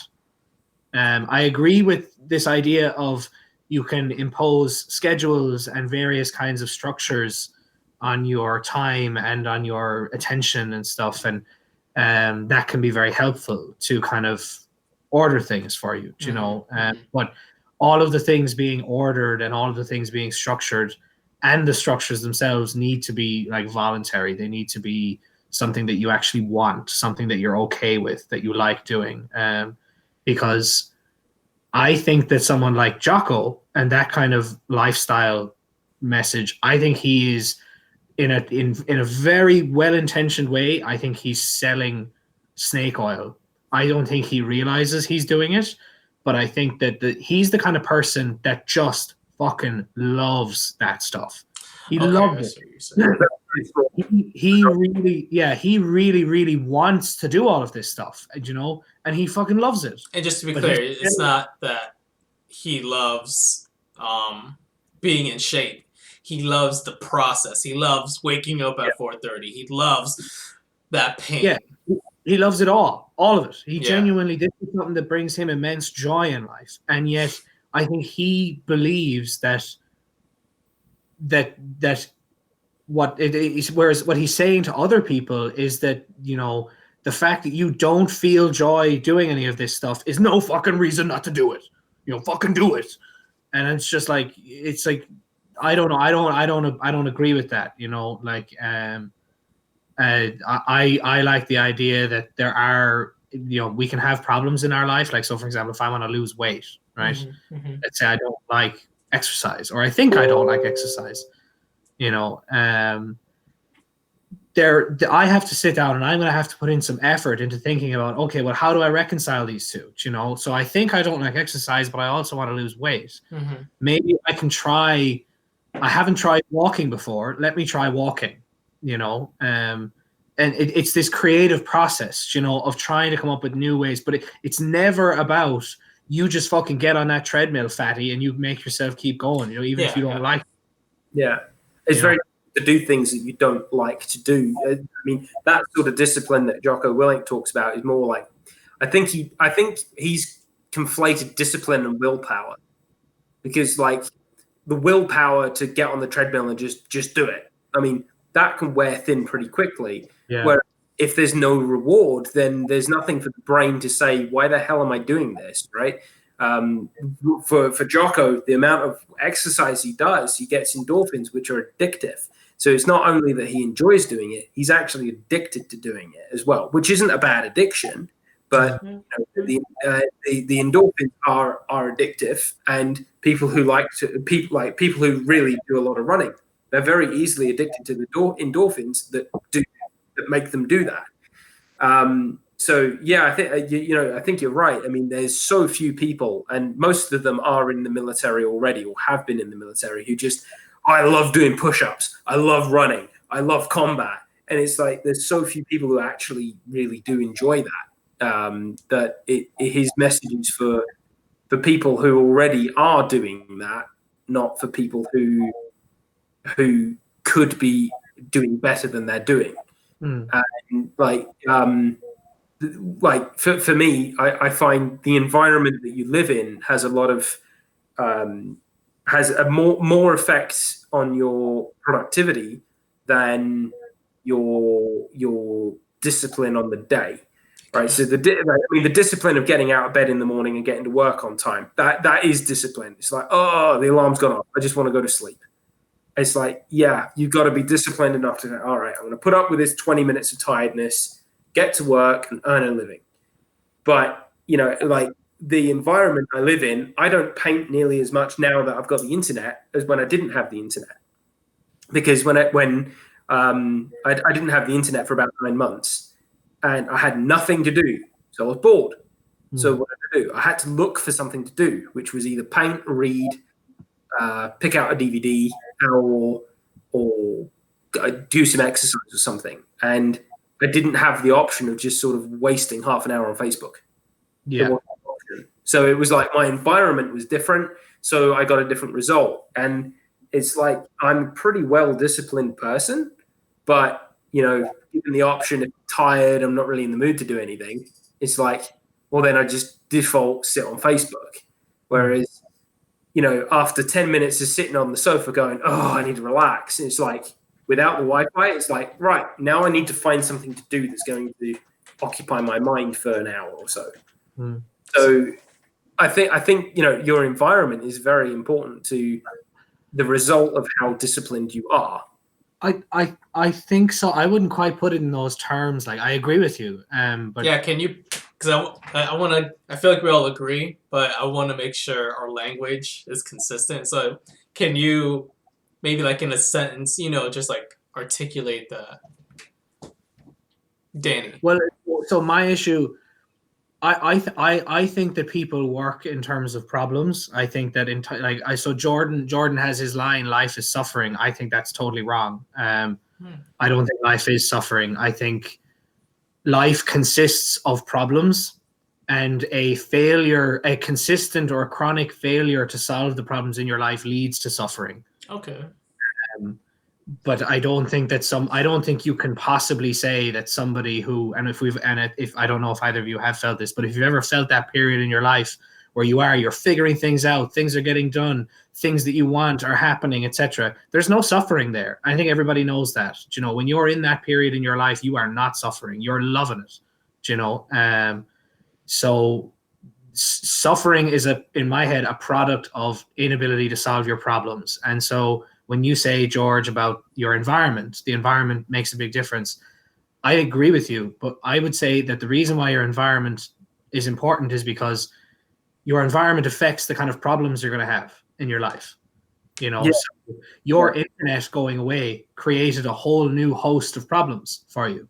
And there was various ways that you might have solved those problems, it's if a loved one, if you break up with their boyfriend or girlfriend or whatever, like, again, it creates all kinds of problems in your life, or etc. So the discipline, how all this relates to discipline, and that is like,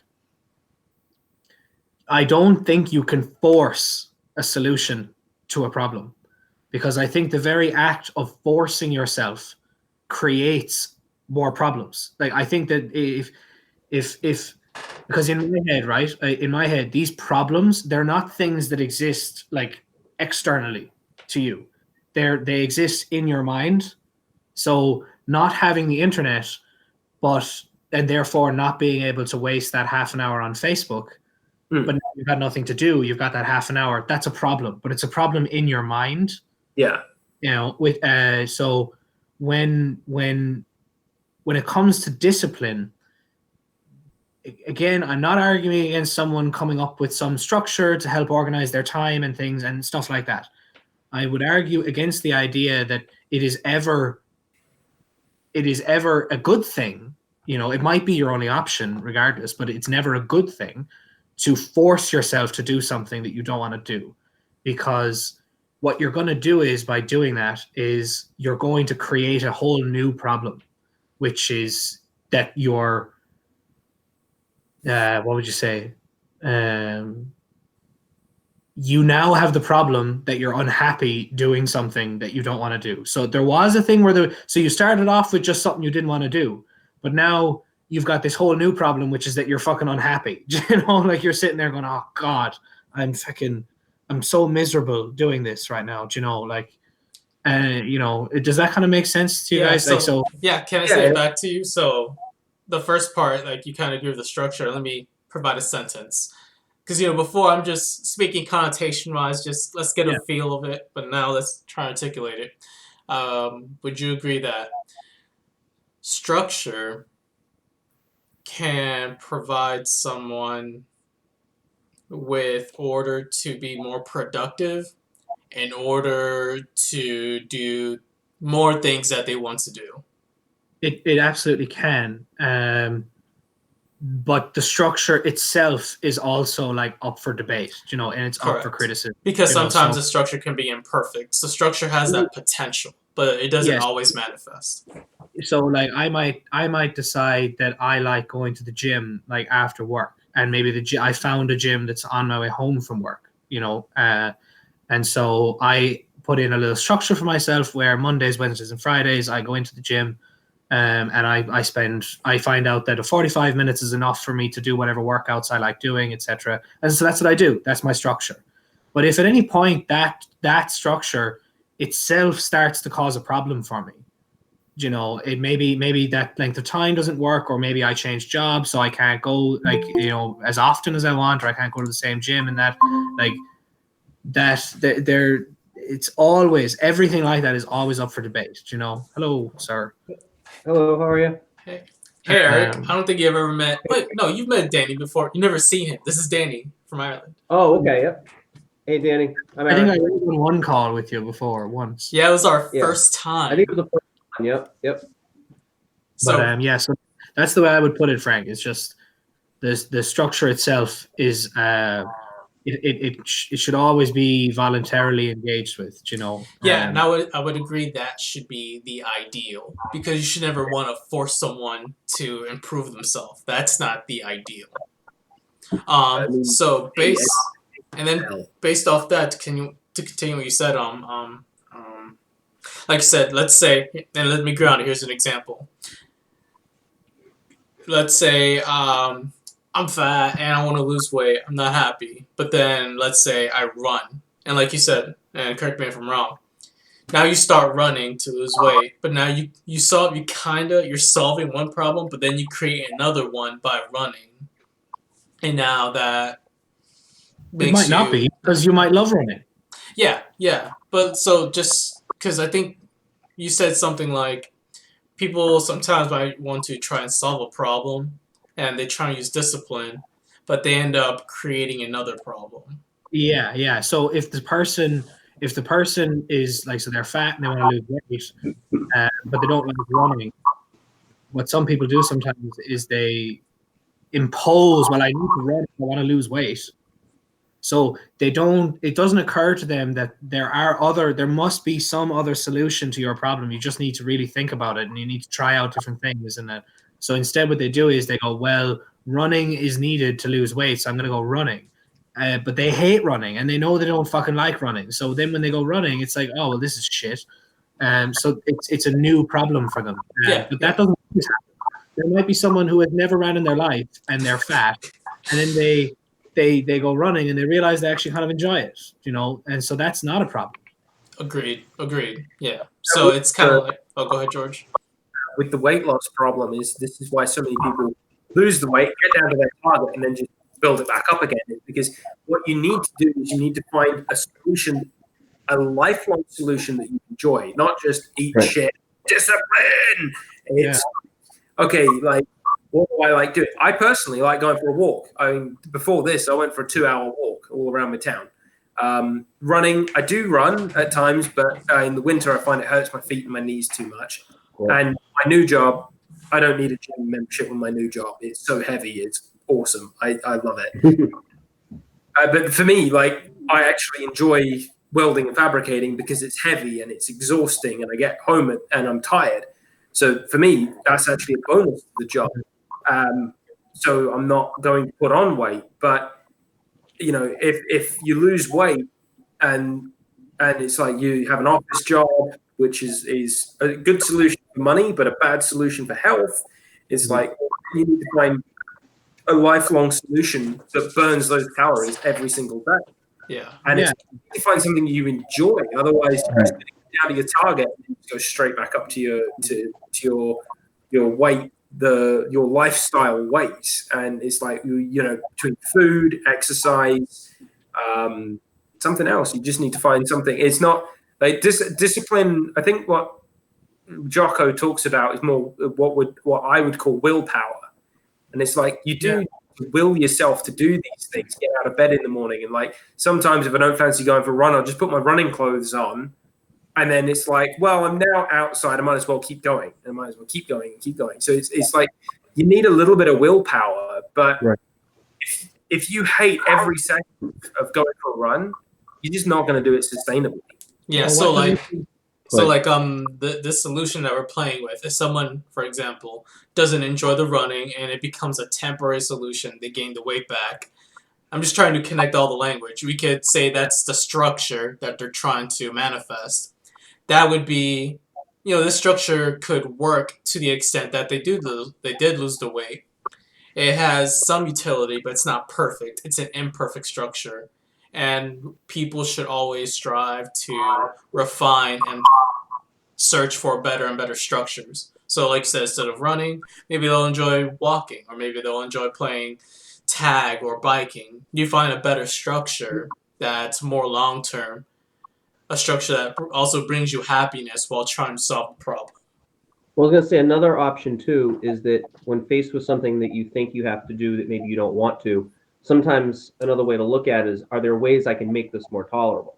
So it's like, maybe you don't like to run, but maybe you'd like having an hour or two to listen to like an audiobook or something. Maybe you want to listen to music, or you know what I mean? So maybe there's sometimes you could take something that you don't really want to do and you can kind of make lemonade out of lemons, Yes, absolutely. And I think that it's important though to recognize that let's say you've got this person who doesn't like running, and as you said, George, you're absolutely right. With a lot of people, it becomes this short-term thing. Even if they do, and I think this is a minority of people that actually manage it. Even if they do manage to force themselves to run for long enough to actually lose some weight, eventually they can't do it anymore and they stop and they gain the weight. But it's more than that. I think now this might sound like a bit hyperbolic, but I think that person actually does traumatize themselves in a very limited sense by doing that, because I think it might be somewhat less so for the person that somehow will keep going until they lose some weight. But what happens with most people is they force themselves to do something they hate. They make themselves miserable doing it, and they don't see any results. And then they go on for the next 10 or 15 years thinking that they can't lose any weight. Yeah. And then there is this sort of, well, I'm this happy with the weight, but I was this happy trying to lose the weight. Fuck it. But they actually convince themselves sometimes that, well, I guess I'm just not somebody that can lose weight. I'm not somebody who's right. Some people get really ugly about it, and they they start to think I'm a quitter, or I'm not able to hack it. Exactly. So, like, and I it sounds like a simple thing, like, but I mean, this way of, depending on how severe it gets, this notion of disciplining oneself, and basing one's life off of punishments and stuff, it can get really ugly, like really fast. Like I don't think Jordan means it quite like this, but I think sometimes when he says something like life is suffering and everything is about like bearing a fucking cross, I'm just like, no. People disengage with that. So I think when he starts talking about that, people really disengage with it, because they're like, if it's all crap, then why bother? Yeah, exactly. In a way, it's I understand what he means when he says like life is suffering, let's make the best of it we can. But you're right, you're right. Things, when you get everything lined up, and you can, like, for me personally, I got the savings, the time, and everything to line up for me to do my license. That was, sorry guys, 1 second, I'll be back in a sec. That was perfect for me. That was a great summer. That wasn't suffering. So yeah, I think I think what Jordan's saying, what I've always understood him to say, is that it's, yes, like suffering. What he says is that suffering is a part of life. I don't think that he necessarily means it's always what life is, but what he means is it's always a guarantee that it will happen. Yeah. One, at least at some point, like you were just saying, you may have a year or two of just pure happiness, and and that's great. But he's saying don't get used to that, I think, is kind of what he's saying. But he's also says, I think, the what he finds the meaning in life is being able to face those times and to be able to at least strive to try to overcome it. So I guess that's kind of what he's saying. It's not that I don't think he's really saying that life is just shit and you got to do the best you can. Maybe that was that's a much better interpretation. Like if you've built a structure that can defeat suffering, then you can pretty much get through anything. That's that. It's still gonna happen, but it's So here's the next thing that I'm building this up to. So we're building this language. One way to say it is one should always try and find a structure that solves the problems, and one should always try and perfect a structure to the best of their abilities, for as long as possible, so on and so forth. So now let's relate this to another example. What happens when, and we kind of did it already, instead of losing weight, let's say again, the traveling. How do you deal when you have too much freedom? You want to go on vacation, it's like, I can go everywhere, but then you never go anywhere because you can't make a choice. Let's say the question is, how do you deal with that? My claim would be,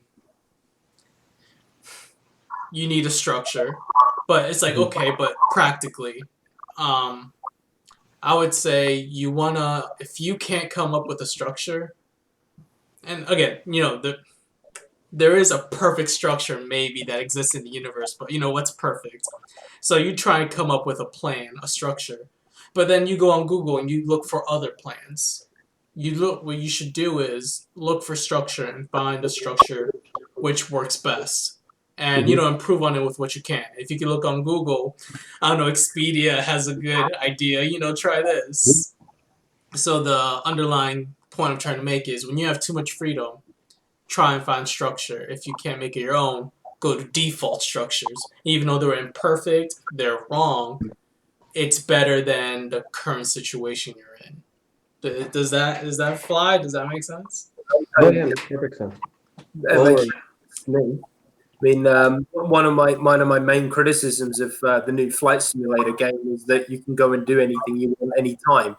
It's like I had flight simulator as a kid. It's kind of fun when I was a kid. It's like there are rules. There are places you can't fly. There are rules. There is airspace. There's stuff to follow. And for me, it's like, well, it's not a problem. It's a very expensive sport, but it's really rewarding. Whereas Flight Simulator is boring in 5 minutes for me. So you need that sort of, you need something to overcome to actually feel achievement. Yeah. Right. So let me expand this. So that's when you have too much freedom. Here's some examples. Like traveling, where do I go? High school graduates, what college degree do I do? Parents always say, get a backup. And I think, again, that's a good default. Unless you have a great plan, like to have an art degree or to be a movie actor, you should have a default until your plan is better than the default. Let's say like quarantine, people lost their structure in their jobs. It's like, well, implement a default. And we see problems, let's say, with retirement. People who retire, they no longer have a structure to follow, and then they kind of lose their purpose. So, again, these are different situations where I think structure plays a role, which can be imperfect, but better imperfect than none at all. Absolutely. Yeah, I agree with that completely. I've always felt. I mean, my 8th birthday present was my first flying lesson, and ever since then, it's just like I'm gonna be a professional pilot. I'm 26, and I'm still very, very low on the road to becoming a professional pilot. But there's always been in my mind that road, and I kind of felt sorry for everybody else in high school because they didn't know what they were going to do. And when people genuinely didn't know what they were going to do, they were coming to the end of high school, and it's like, well, now what? They're at the end of a cliff. And I think sometimes it's good to say, oh, go and just study something generic. But in North America, it's so expensive to study It's like I always thought, well, don't study something unless you like. I always thought the gap year was a very, very good idea in America, but don't just go and work at the coffee shop. Go, if you don't know what you're going to do in high school, save up your money and spend a gap year traveling and not just traveling to places. Go scuba diving, go skydiving, go volunteer somewhere. Maybe you find your passion in doctoring. You go and volunteer and oh, these people need a doctor. Well, now right, people in Africa need a doctor. I need to become a doctor. That's a road. That's a part. You need to. I always thought like the gap year was a great idea for the kids between high school and university. Okay, so here's the next thing. So now we kind of all agree that an imperfect structure is better than none. Even though, again, the structure is not always perfect, it can lead to unhappiness or pick whatever negative thing you want. And something else that I like that Danny said that is a good point. To me, the perfect structure is one where you take it on voluntarily. When it's forced upon you, a structure can still provide some benefit, but it's always better if you voluntarily opt into the structure. It's better if you chose to, like George said, maybe go to trade school than your parents forcing you to go to trade school.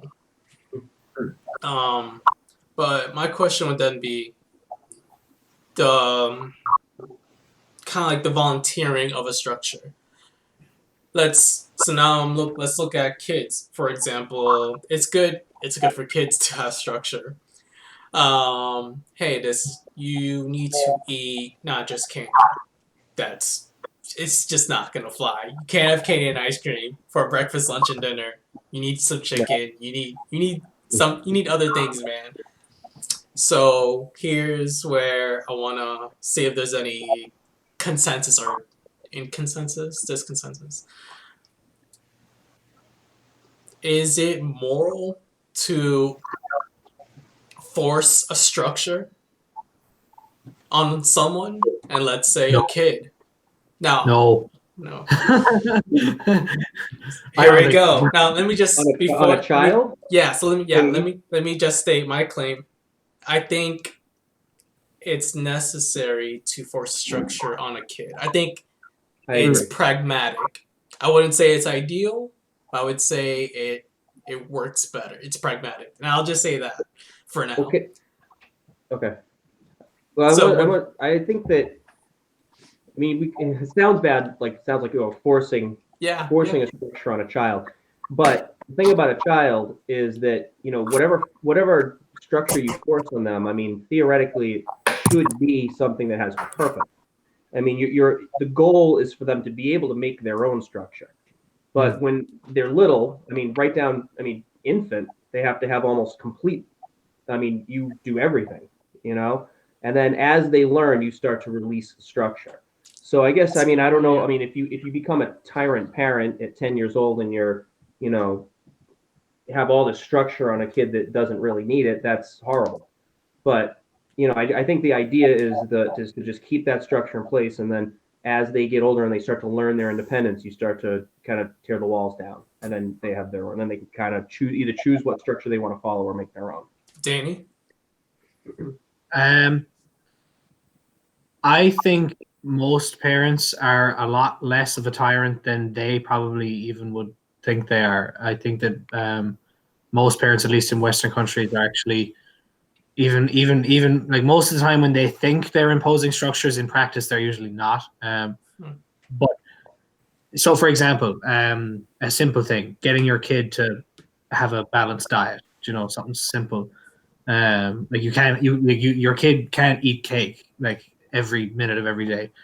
But imagine you have a really young child as well. I'm sure I don't have kids myself, but I've been around plenty of them.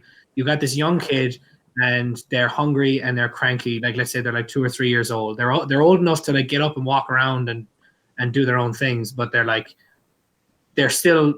express themselves very intensely emotionally, as opposed to through conversation and whatever they want. So when a kid like that is hungry, but they just won't fucking tell you what they want to eat.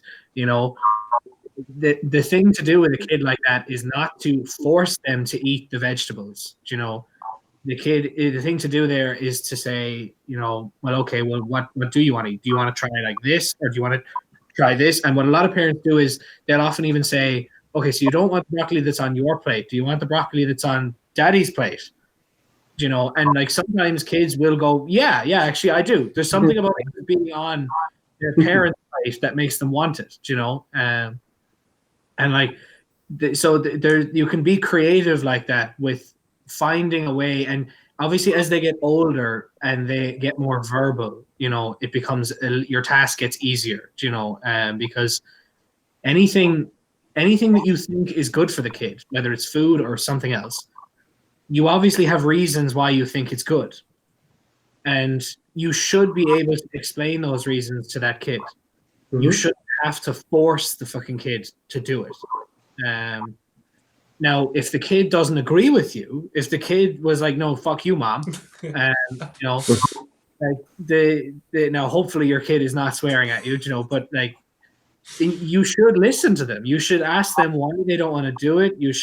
What is it about this thing that you don't like or you don't want? And you can hopefully figure out, well, okay, so I think it'd be good for you to do something after school, join some kind of club, but you don't like the stuff that I've suggested. Is there anything else in any other school clubs that you like, you know, and stuff? And if they don't like it, if they don't like their violin lessons, like, don't fucking make them keep doing it, you know. You know, that's just my thing. This is what I mean. I think that most parents actually start to do this very naturally. You know, they like most parents, you know. We always did the Yeah. It was whatever was served for dinner was, you know, that's for dinner. You didn't have to eat it. If you didn't like it and you didn't want it, you didn't have to eat it. There was a fallback. We wouldn't want any kids going to bed hungry. But the fallback was, if you're not going to eat it, there's a bowl of fruit in the other room. Go get an apple, go get an orange, whatever. And that was it. And but the one thing we wouldn't do is start making different meals every time the kid complained and wanted something else, because you start down that road and they're just going to keep doing it. So it was sort of like there was structure, but it was still open. You could, like I said, we never forced a kid to eat ever, and it usually works. I want to just hedge everything I say here, because sometimes I find if I have this conversation with people who are parents, and like I'm not a parent, sometimes people can get kind of defensive. No. I'm not saying that's what you're doing now, but I just want to hedge that off, like just in case, like, as in, because I'm not trying to tell anybody like how they should parent. As in, I have certain ideas about how kids should be raised, but I fully accept that like 99% of parents have the most wonderful of intentions and they love their kids, you know, and they want what's best for them, you know. Eric, Danny's saying that you're a horrible parent. That's what I got from this. Not at all. The other thing too is that parenting, I mean, every kid's different. So you as a parent, you might have a real easy time with one of your kids, and then another one comes along and they're a nightmare. That's me. So parenting is a crapshoot, you know. So I mean, I certainly am never going to get offended. I'd rather people express their opinions. So no, I know that, but at the same time, I want to avoid being accidentally rude, you know. Like the one thing about what you were saying, Eric, is that I think you've hit on is kids absolutely love when they've got a choice, right? Because then they can be an individual, right? So it's like you can have dinner or you can have fruit, and it's like they actually get to make a choice there. You haven't said, oh, you can have cake. Well, that's not an option, right? So that's not even on the table. It's fruit or dinner, and they're both good options. And kids, like, kids' first word that they use is no, because it sort of gives them some sort of individuality. Right. And for like my mum, it was dinner or nothing. And it was like, okay, I'll eat dinner then, right? And on Monday, when I was really little, I was a picky eater. My brother had his friend. I said I didn't like that. My mum. So it was, and they said, "What's for dinner?" You can go into the garden and get it. And so I was like, "No, I'm going to have nothing." But the thing is like your sort of much more calm way about my mother was not a very calm person. You know, you've given them a choice, so, you know, and you've given them a choice that isn't an option either. So You couldn't also teach them to cook themselves, you know. Yep, that too. I mean, like the thing is like my mum loves stroganoff. I hate stroganoff, and I still to this day hate stroganoff. And you know, but I started to say, oh, I really don't like stroganoff when I was like 6, and it's like, well, do you genuinely not like stroganoff, or are you just being difficult today?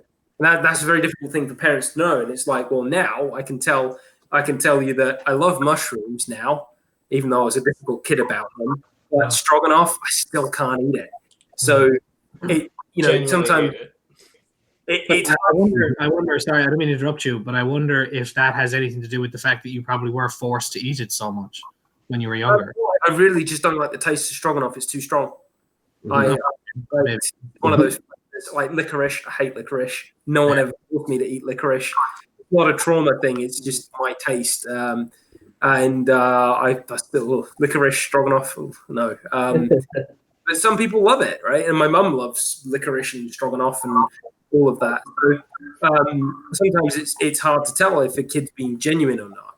Yeah. And or genuinely difficult, or but like my dad's always said, you know, like when the kid's born, you're 99% their parent and 1% their friend, and then at some point it's hard to tell when, but when they leave home, you better be 99% their friend and 1% their dad, because otherwise, you know, when they've left home, they don't need you anymore. Like if you really think they're making a mistake, you need to tell them they're making a mistake more as a friend than a parent, because you haven't got that control over them anymore. So like the goal with parenting by the time they leave home is to teach them well enough through demonstrating structures and you know, teaching them willpower in a way and discipline, so that the structures that they are willing to or voluntarily take on in the future are successful ones, not unsuccessful ones. Like if you like, I got myself a new job last week. Have to get up at 6 a.m. That's a structure. Or I could deal drugs and get up at midday. Now, he's got a future. One of them's got a future in prison. So it's risk versus reward. Sorry? I said risk versus reward. Yeah, well, exactly. Right now, if you really don't want to get up, if you really haven't the willpower to get up in the morning, the one looks much more appealing than the other. And for me, getting up at 6 a.m., not a problem. Don't mind. I don't like it, but, you know, I still do it. So really, my parents taught me, and, you know, and then like I was in the Air Force for a long time, and that really that was voluntary, and that taught me the willpower and the ways of getting up at insane hours of the morning to go and do something that's hard. I have another question for Eric, and this might let's see if there's any tension with this. So what if, do you have more than one child? Yes. So I have 2 kids, and I live with my girlfriend and her daughter. So there's 3 kids in my life. I'm also a special education teacher, so whoa, I'm around kids a lot. this is perfect. Okay, so let's say kids sometimes hit each other. You know, they have negative emotions. Do you ever implement like a timeout, like you have to be alone over here? Something like that? I have done that. When they're really young, I do that. Mm-hmm. You can I don't know how to word it. Certain things, like, I mean, the punishments, you have to really think about certain punishments or certain consequences that you want to implement. Absolutely. Because some of them like aren't going to get through to kids. Do you know what I mean? Like they're just not gonna. Some of them, like the younger they are, the more strict it has to be. The more, I think, it has to make an impact. They have to understand it, because they don't. I mean, young children, they're learning everything. I mean, they don't, you know. So it's they need the structure really young. But like I was saying, like, you know, the goal is to kind of open up as you go. But the consequences, the idea is to make the consequences more real world, I think. Like, how did I do it? Perfect example. My girlfriend's daughter the other day had this headband, this like plastic headband, and she was stretching it out. And I didn't tell her to stop. I didn't say anything. I just told her, I said, that's going to break. If you pull that too hard, it's going to break. She kind of defiantly looked at me and started to pull it. And sure enough, it snapped right in half. And she got all sad. And I said, well, we got to throw it away. And she's like, oh, I don't want to throw it away. I said, well, it's trash now. You broke it. It's gone. So, I mean, I guess I didn't have to throw it away. I could have let her keep it for sentimental reasons because she was upset and I didn't want to hurt her feelings. But no, the consequences, you just broke your thing, I don't know if that answers your question or not. No, yeah, because I think it's a great example. Like there, That's really like good. there's, like I think that's such a perfect and simple example of actually explaining to a child why stretching the headband is a dumb idea, and as opposed to implementing some or forcing some structure on the kid. It was like, no, you're not allowed to break the headband. Right. Like the kid will like. The kid is more likely, I'm not saying they will, but they're more likely to actually get the message, get the fucking point. If the kid is now left sitting there with a broken headband, and they go, oh, well, actually, do you know what? In hindsight, I really wanted this headband and now I don't have it. Exactly. That's exactly what happened. So now the only other thing I would add is, like, I think you were saying something, Frank, about hitting other kids. It's tough. I actually haven't. None of my kids really did do that. I guess if they did that, we would separate them. At a young age, probably separate them just to keep them from continuing to do it. Or you would, threaten to take something away at the end of the day. You might say, like, no dessert tonight, or, I know you wanted to go to the store later, but we're not going to do that. You just take something that kind of, that they want to do. Exactly. Again, that's more at a younger age. But it's something that you have to imminently stop because you don't want anyone to get hurt. I mean, in school, as a special ed teacher, a lot of those kids are a little different. Some of them, you do have to physically remove them from the room. Yeah. Well, depending on the exact nature of the special needs, like, I mean, yeah, I agree with that. I think I don't know. I know that people laugh at me, like, sometimes when I say this, like, but I wouldn't even do the, like, take things away from kids as punishments and stuff. Like, I wouldn't. I don't think going off the way you're describing, like, so far, like, your kind of parenting strategy, like, I don't think it's an accident that your kids didn't fucking hit each other or hit other kids. Like, because I think that what you'll find, is it ironic or not, or is it, I wonder, why is it the most violent kids or the most kids that are the most aggressive are often the ones with the parents that really have this attitude, or just like, they might not be like good parents, whatever, but they often are the type where they get very angry with their kids when they quote unquote do something wrong, and they really treat their children really badly and make them do things they don't want to do. Those kids are often the most violent, the most aggressive, the most, fuck you, dad. Yep. Like, if I had two kids and they were hitting each other, like, yeah, you're right. First thing you do is separate them, but, like, then you'd wait for them to calm down. And I don't know, hypothetically, you'd want to know, well, why were you hitting each other? What was the issue? Oh, well, this guy stole my toy, or it was my turn and they wouldn't let me have a turn. And obviously you'd go through the motions of explaining to them, well, do you like when you get hit? Well, then why do you get to hit him? Right. And I think that this thing is that, and I think any parent that has this attitude knows this. Kids are pretty receptive to this stuff. Like with few exceptions, if you ask a kid, well, do you like it when he punches you in the face? And he's like, no. And then you go, well, then why do you fucking think you should punch him in the face? Like, most kids kind of sit there and get the point. Mm-hmm. That builds empathy too. Put yourself in shoes. That's very good. I can tell you one of the funniest punishments, I think, for fighting in the world is in the Foreign Legion. If legionnaires fight with each other, they get tied together. They literally get tied with a piece of rope to each other. And the thing is if you're going to fight alongside each other, you are going to have to work together and work out. And it's funny, in basic training, guys who fight, legionnaires are pretty rough guys from all over the world. And it's pretty normal in basic training. Like, some Russian guy will have a fight with some Ukrainian guy. It's like, no, you get tied together. Yeah. And if you can't figure it out, you're both gone. But yeah, so the thing about that is that, okay, that's obviously, I would say, not a moral way of teaching this lesson, but because what tying the two of them together does is it basically goes, hitting each other is not going to fix your problem now. Like, you're fucking stuck together. You can punch each other for the next 3 days all you want, but it's not going to help. The only way you're going to get untied is if you stop hitting each other and actually figure out how to talk to each other. Yeah. So the history of this is really interesting because you see it in certain movies or cartoons, the two criminals or the good guys or bad guys, they have a chain around their feet, like, oh, we got to work together.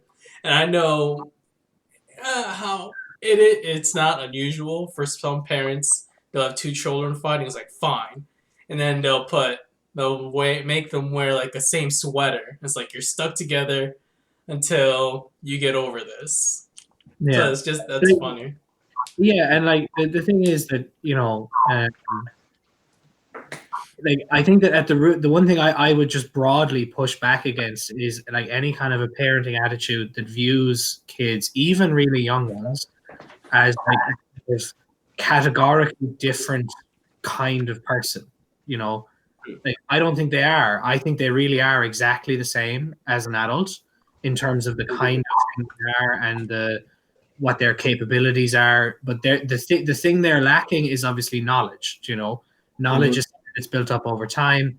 But you learned all of this stuff, so can they. Right.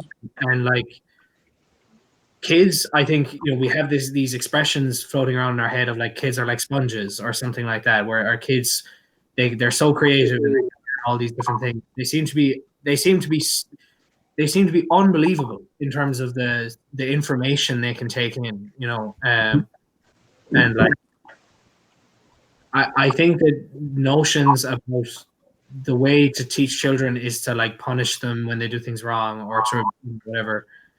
It goes against that. It's like, okay, would you say that today that the only way for you to learn something is if somebody punished you? You'd be like, no, like I can learn something without being punished. And it's like, well, so can your kid, Yeah, so like Danny, what you said, I really like that. It's like kids are not like a completely different creature from adults, and they gain knowledge, and I like that a lot because the way I see it is it's a continuum, and it's like as you gain more knowledge or more competence, you become more of an adult, and no adult is omniscient, so there's always room to grow. Like, you're still learning, you're still on that path.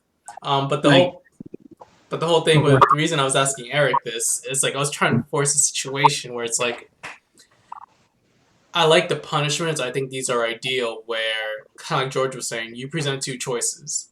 And it's like you're not resorting to, okay, I'm going to strap my kid to a chair, I'm going to force his mouth open, I'm going to stuff the food down his throat. Like, that's not happening. And that's, I think, an ideal. The less force is better structure to impose on children.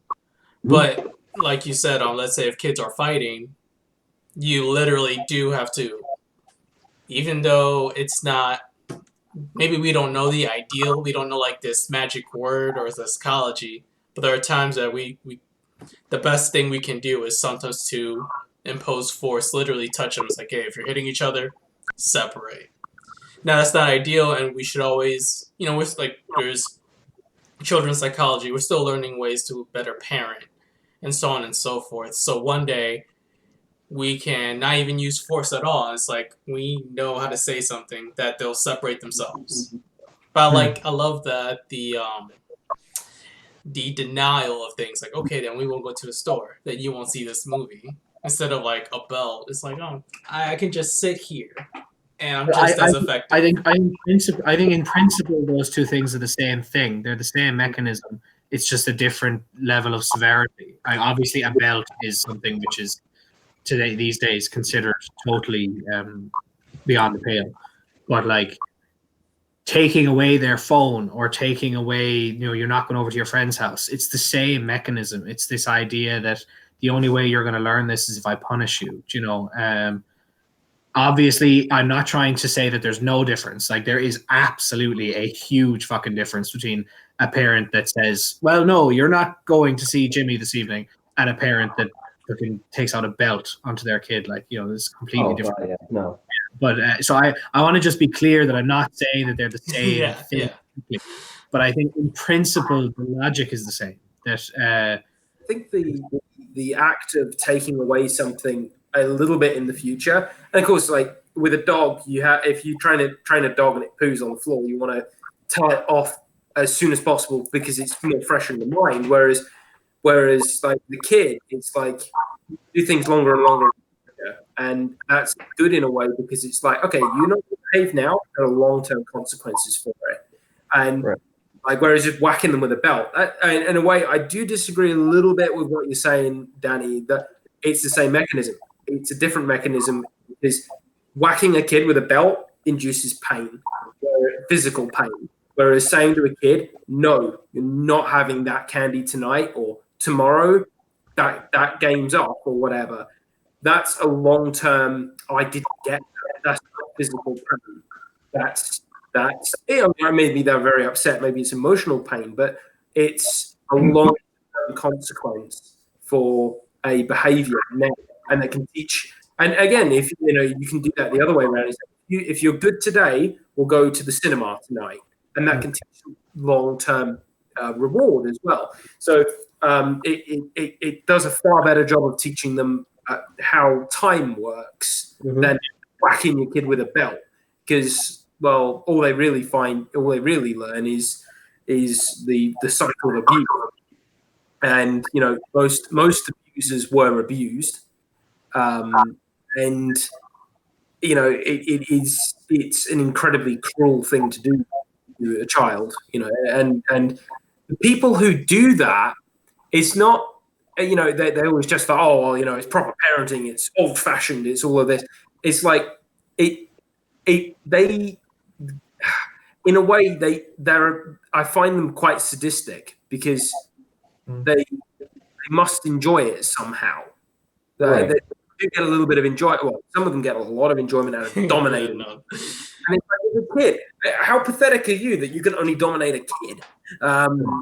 And they learn.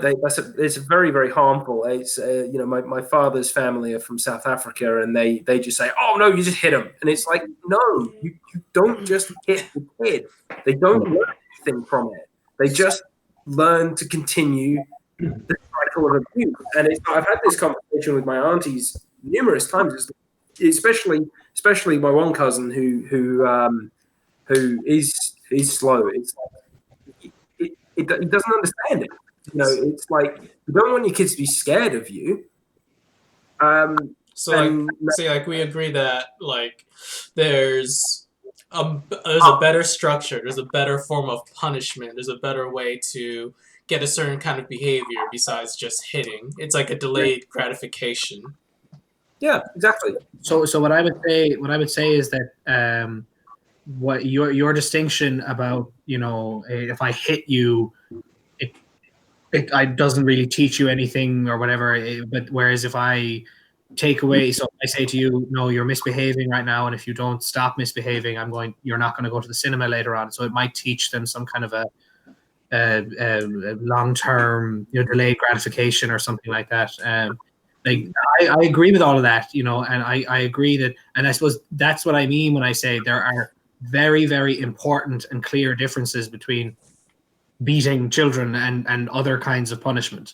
Not all punishment is the same, I would argue against the entire notion of punishment, and that's what I mean when I say that the logic is the same, in the sense that what you're doing is you're teaching somebody, it's like a deeper point. Your approach to life is about avoiding punishment and seeking reward, and I don't agree with that. Like, I don't think that's right. Wait, can you say that? Can you say that last sentence again? It teaches them that a broader kind of more meta point about life, that it's about avoiding punishment and seeking reward. So if you don't isn't that what life is? Like, I don't think so. No. so are you saying we shouldn't avoid punishment? And then we just push back a little. It's like, no, you should go for punishment and not go for rewards. I think what Danny's saying is that I mean obviously that's the inevitable path that you'll take. I mean, hopefully. But I think practice, play out like this. In practice, there's the world is messy and complicated. So I'll just say that. So go ahead, Eric. But the idea is that I think, again, I'm speaking for you, Danny. I don't know if I'm right here, but it's about kind of like you want to teach the kids to know how and why to do that. It's not just simply a blind, I'm going to go through life and, oh, that's going to cause punishment, so I'm just not going to go that way. It's if I go this way, an understanding of what's going to happen or what the possibilities are. Something along those lines, I guess. It's that I and that's a very important point. Yes, there is more. Like it's the kid should not just behave because they want to go to the cinema later. The kid should behave because there is a reason to behave a certain way in certain scenarios. You know, and that might sound like a rather obvious thing to say. You know, and this is why I think that a lot of parents don't take this notion of punishment and reward as seriously as I think they do. But I think that life it's not that life is not about avoiding punishment. It's that there are, I would say, like very objective and real ways to behave well and to behave morally and to be a good person. And I don't think it's a matter of opinion. I don't think anything like that. People can disagree honestly about, but I think all of this, because of all of this, anytime you want to make your child, anytime you disagree with your child about something, so they're doing something and you disagree, you'd be like, you shouldn't do that. Like, you should be able to explain to them, and they should be treated like somebody who's capable of understanding. Agreed. You know? Agreed. The words a parent can say are because I said so. Well, that's terrible. But the punishment, but punishing them in some other way is just like kind of another like species of that. If you resort to punishment, you're resorting to something other than trusting that they are capable of understanding that there's a proper way to behave. You know. Now. Yeah. I know. I think I know what you're referring to. It's like when I was a kid, I was whenever I was punished, it was never really explained to me what I did wrong. It was always like it was just like, oh, it's just my thing to get punished. Yeah. And what I resented more was the punishment, not because I needed to learn something. That was not even a thought. It was like, well, I'm just going to resent what goes on in general and the way things are. So, I mean, you should behave well for the reward of behaving well, not for the spin-offs you get from that. But a good way of teaching children how to behave well is to give them a reward, add in a reward for it, build up that mechanism.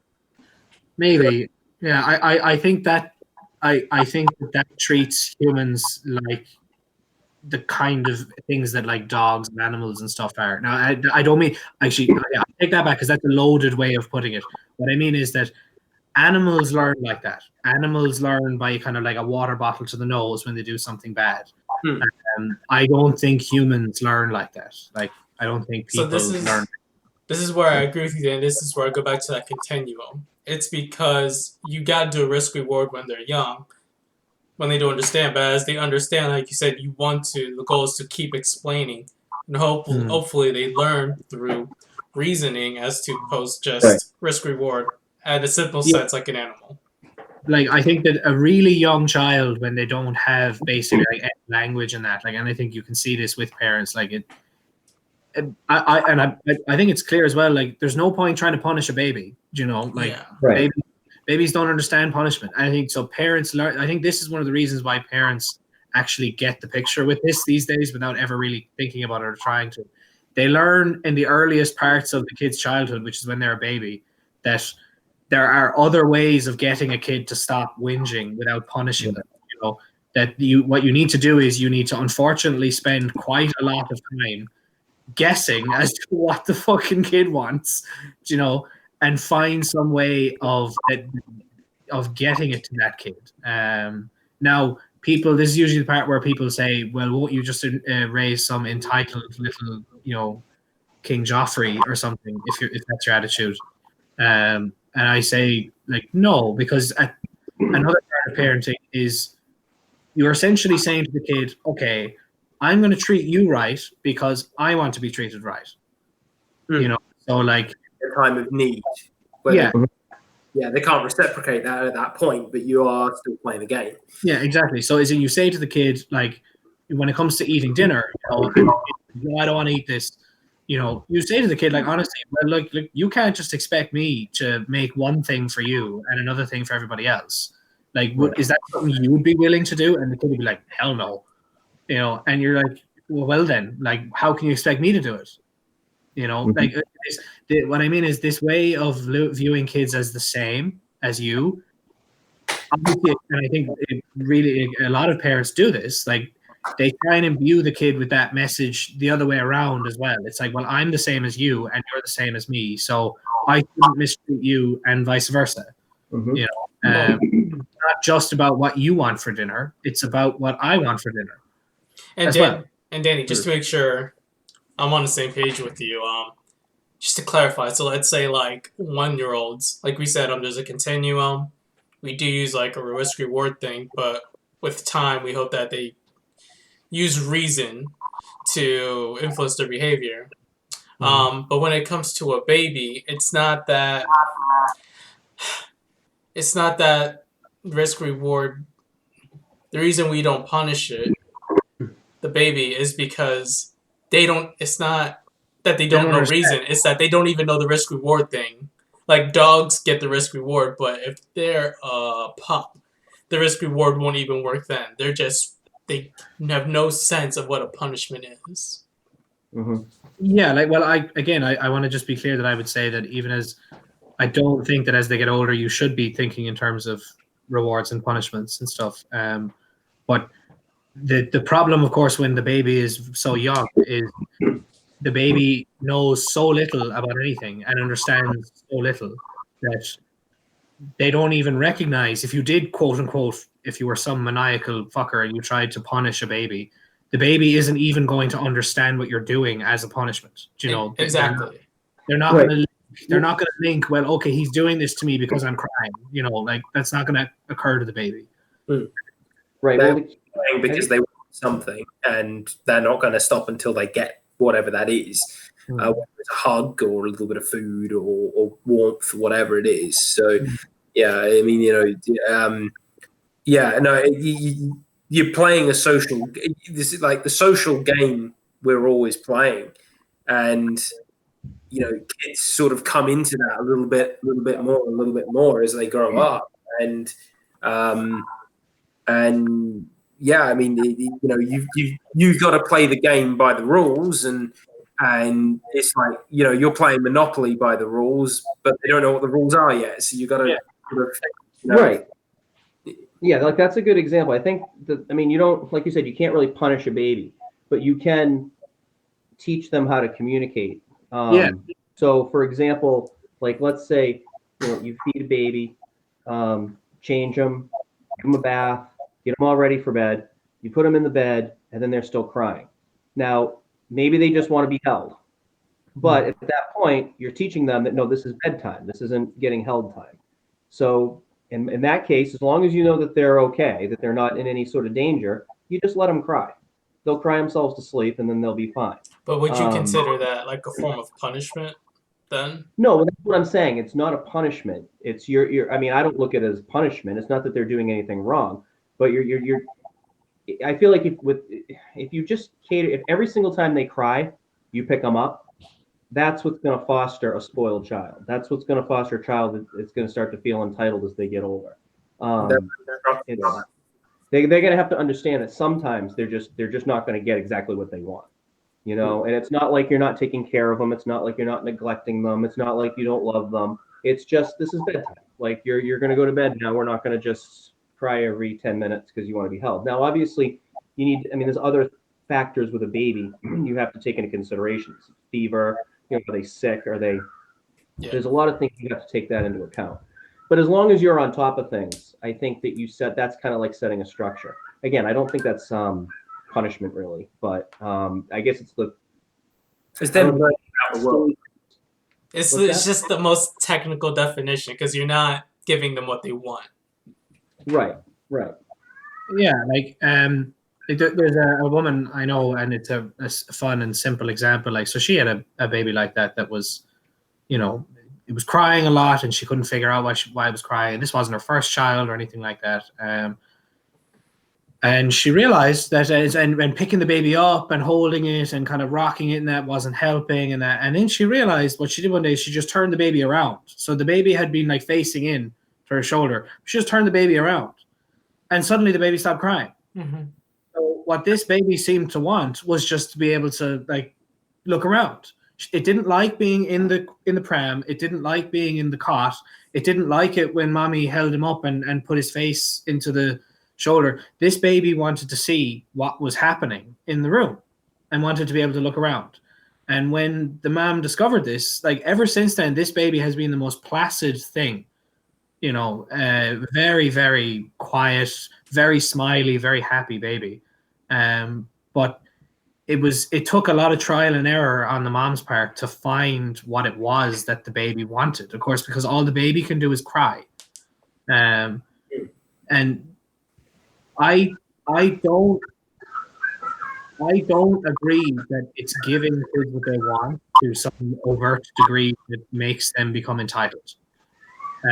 Entitlement for me, because look, okay, I was raised in a fairly like privileged kind of thing. Like for the most part, I got what I wanted when I was growing up, but I have never been accused by people as coming across as entitled or anything like that, right? I don't think I'm an entitled person or whatever, but I think the reason for that is that being entitled is not just about learning that you can, you get what you want. Someone is entitled when they learn that the way to what you want is to do something at other people's expense, where you just don't give a shit what other people want. It's just all about you. Right. So, like, let me go ahead, Eric. I just want to clarify too that, like, I did want to emphasize that you do make sure that all of the necessary, like all of the immediate needs of the child are met. Like some, like if a child's crying, like initially, like brand newborn baby, I mean, obviously at that point you're really going to pay much more close attention as to what it is that they need. I guess I'm talking about as they start to get older, and it becomes a pattern that you realize, okay, well now when I pick you up, I realize, you just want me to hold you.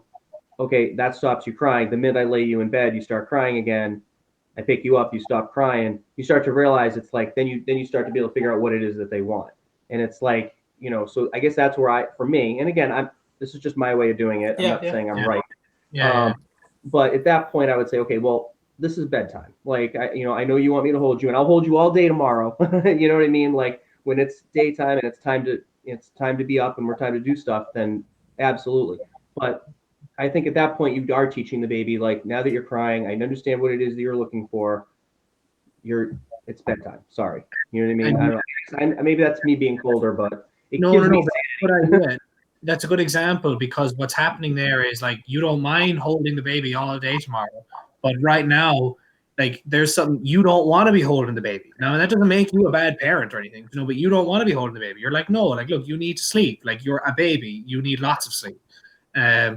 And what you're, I think, detecting there, if I don't want to put words in your mouth or whatever, is that when the minute you start to be totally self-sacrificial in favor of just giving the baby what they want, and it doesn't really matter what you want and stuff like that, it's that kind of thing that teaches people to be entitled. Right, and I think that's what I meant before. I didn't really give enough detail into it. I guess what I was trying to say before is that with a baby, you do always pay attention to what they need. That's always important, and because you don't want them in pain. I mean, what if it's a little thing? What if they have a headache or something? Of course, you don't want to ignore that. So I don't want to ever think, I'm not ever suggesting ignoring a baby. I guess only when you've absolutely narrowed things down and you've figured out exactly what it is. Of course, yeah. So thing about entitlement, just before we move on, is I think people need a measure of entitlement. It's now a bad word, being entitled, but there are things people are genuinely entitled to in society, and that's covered by the American Bill of Rights. That's covered by the European Human Rights. All of these different things. It's like, people do have certain entitlements, and we do need to feel an entitlement to the basics. It's like, I have the right to be free. I have the right to, I think you do need to develop in your kids that they do need an ability to say no to things that are intolerable to them. Sometimes it's like, sometimes life's hard. Sometimes, you're being too entitled. You can be too entitled very easily. But, a little bit, a confidence in yourself, having self-worth could be interpreted as a little bit of entitlement. And that's necessary to push you forward in life. It's like, have enough self-worth to better your life, get a better job, go to university, get out of certain relationships. Some relationships you need to have to say, you know what, you're too much trouble. You're making me very unhappy. So, that's a little bit of entitlement to say, you know what, my happiness is more important than yours, sweetheart. You've got to go. And so you do need the right amount. One way of saying it is like, and this is purely connotation, but saying like, look, you matter. You just don't matter more than other people. Everyone matters. Yeah, something like that. Self-worth. You need to know that you're entitled to minimum wage at minimum. You need to know that people can't just take advantage of you, and you're entitled to not be a victim of crime. You do have entitlements in the world. Your point, Danny, is like is perfect. At the expense of other people, no, right? But you should have enough self-worth to take your minimum entitlements, and entitlement has become a swear word now. And it's like, there are kids who think they're entitled to the world, and that's just not on. And there are full-grown adults that think they're entitled to ridiculous things. Yeah, not on. But we are entitled to exercise our freedoms and guard our rights, and minimum wage. You're not allowed to be paid less than that. There are people who are. And unfortunately in England, there are people who are paid less than minimum wage. And it's like, they're entitled to better, and they need to have the self-worth. And what they really need is a government that will help them say, no, you pay me minimum wage or I find another job.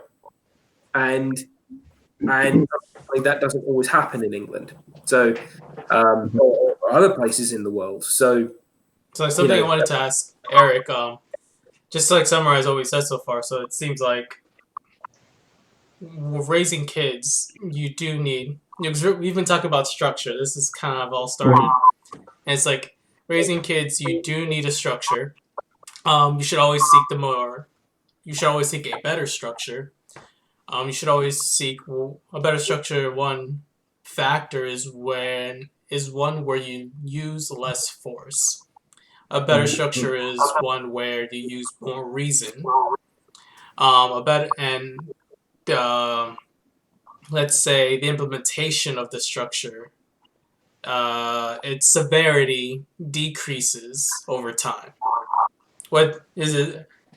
Is that consistent so far? A good summarization. What do you mean by severity?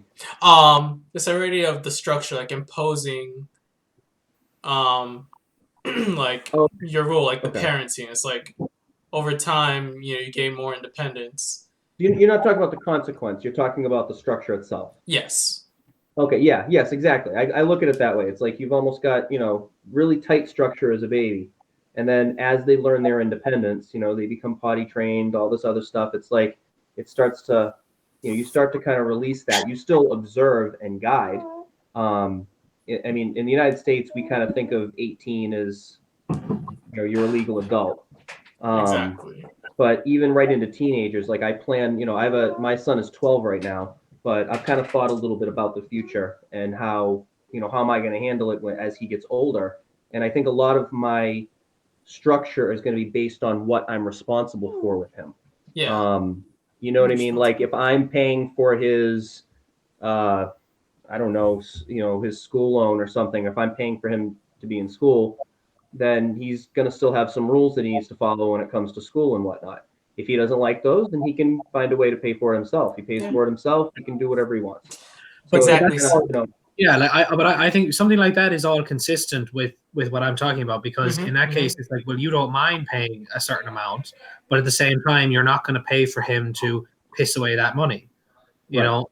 So it's like, so it's about finding this idea of, well, I'm not just going to give you money for no goddamn reason, but he wants to go and do whatever, whether it's college or some kind of apprenticeship or whatever it is he's doing, So this is my thing, like, so we have this structure and we agree it's functional, it's pragmatic. But just to put it in a negative light a little bit, kind of push. You want controversy, don't you, Frank? Well, look, can't you see it on my shirt? No. Because again, just to step back a little bit, this is good to talk with people that lean certain different ways, different experiences. These are the topics that aren't discussed as much. These are the gray areas that we need to hone in on. And I think it's a little bit more fun where it's like, I don't really agree with that. Then I'm like, okay, well, let's clarify. Okay, now we're speaking the same language. Because most of the time it's just our wording is a little bit off. It's like, okay, this is what I mean. Oh, okay. Exactly.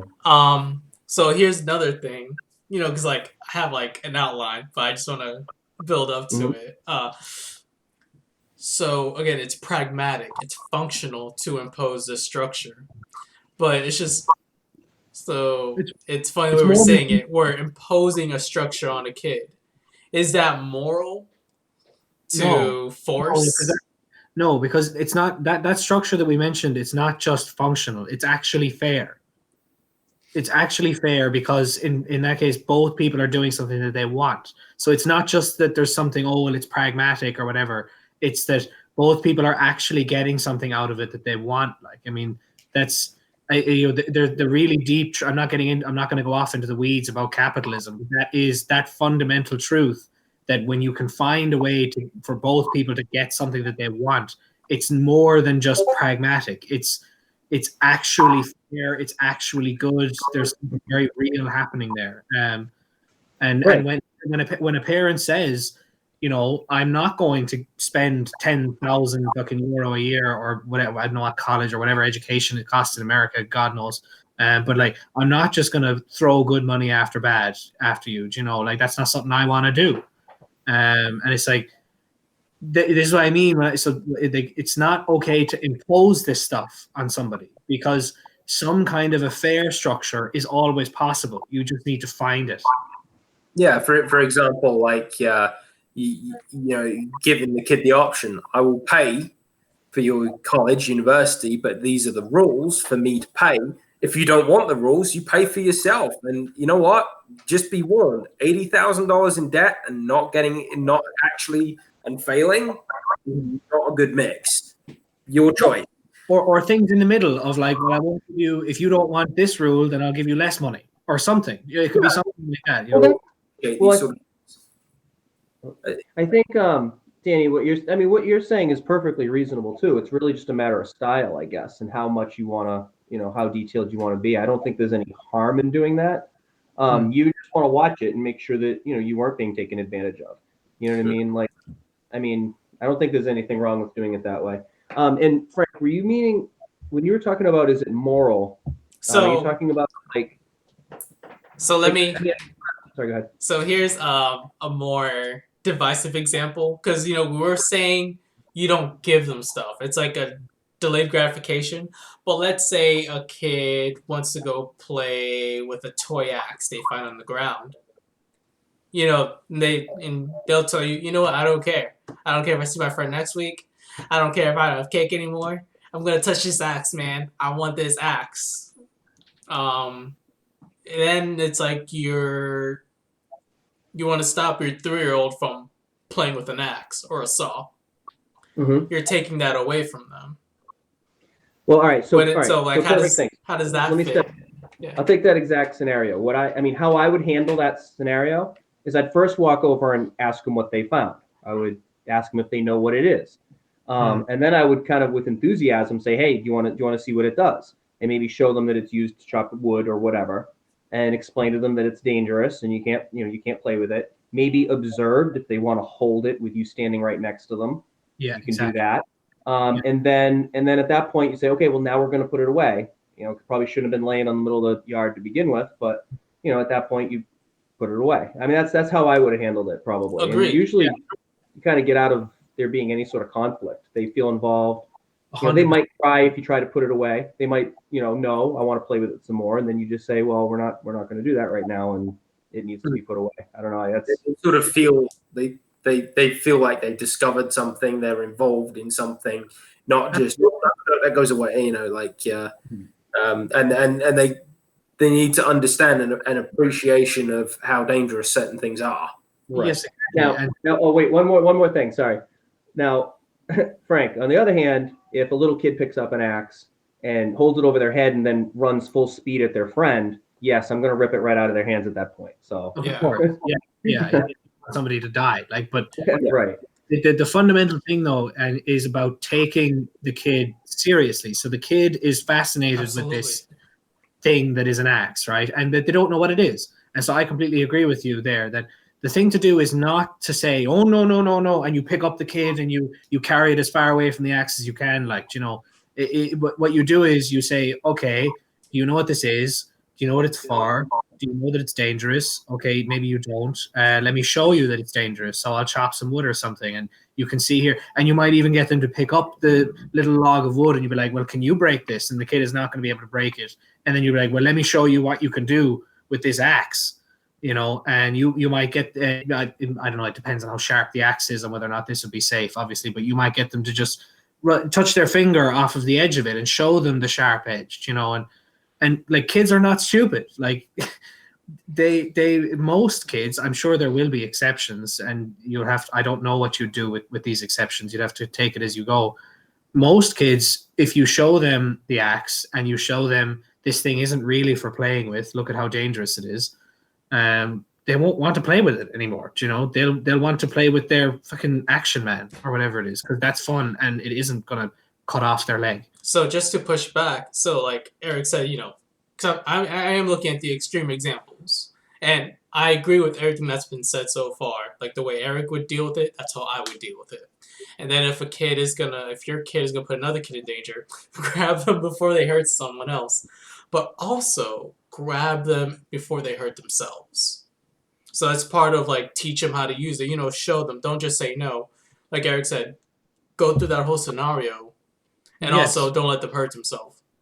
And this is because see, we do have a line, and that's the point. I'm trying to hone in on this line and improve the structure where this line is, how we define the line. And something that I think becomes more and more gray is we say that for kids, but now let's what happens when the kid gets older and they're becoming more free? And they say you're a teenager wants to smoke drugs. Let's just say, let me play this hypothetical. Let's say marijuana's not a big deal. I don't think it's the worst, but fine. Let's just assume, okay, fine. They take marijuana in the parents' presence. Let's take a totally non-controversial thing that lots of they smoke cigarettes. No, I'll go even worse. I want to make this as explicit as possible. So let's say fine, marijuana's fine, but then your kids peer pressure and all that, they want to do crack or cocaine or smoke meth. As a parent, what do? Do you say, well, let them learn, this is part of their independence, or is this is this a line, just like the kid with a sharp tool? You grab them, you say, I can't let you do that, though. Well, how old are we talking about? Let's say 16. Yeah, I see. That by my standards, that's under 18, so that falls into my jurisdiction. If they're living with me, and that's off limits. And they're 18. If that's what they want to do, my approach would be completely different. What if they're But 16?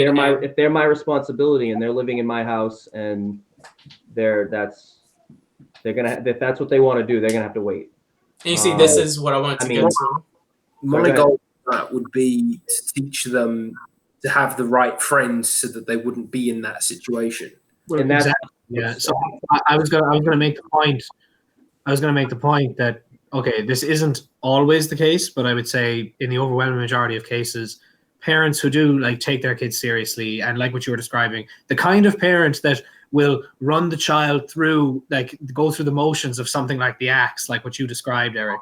Like if you really do that with your kids for the first 16 years of their life, the topic of drugs and the dangers of drugs and all this kind of stuff and the kids' ability to comprehend danger and long-term risk and all this kind of stuff should be well instilled at this point. So exactly children that are, despite you parenting them like that, are going to somehow find their way into a fucking crack den and, you know, not understand that taking the crack is a bad idea is extremely small. It's going to be kids that for very specific reasons have found their way in with the wrong crowd, and it's going to have a whole like right. you can't separate that scenario from what is undoubtedly the swarm of problems that have led to that point. You know, the kid that was raised in this kind of way of where we take them seriously, we listen to them, we explain things to them, like that kid is not going to end up in a crack den. You know, it's just not going to happen. One of the things in Portugal that they found when they legalized drugs was that a lot of the doctors were saying people were using drugs as a substitute for having a little community. Yeah. People were using drugs and drink because you know they were turning to these in enormous amounts because they didn't have someone to talk to. And like if you know at 16.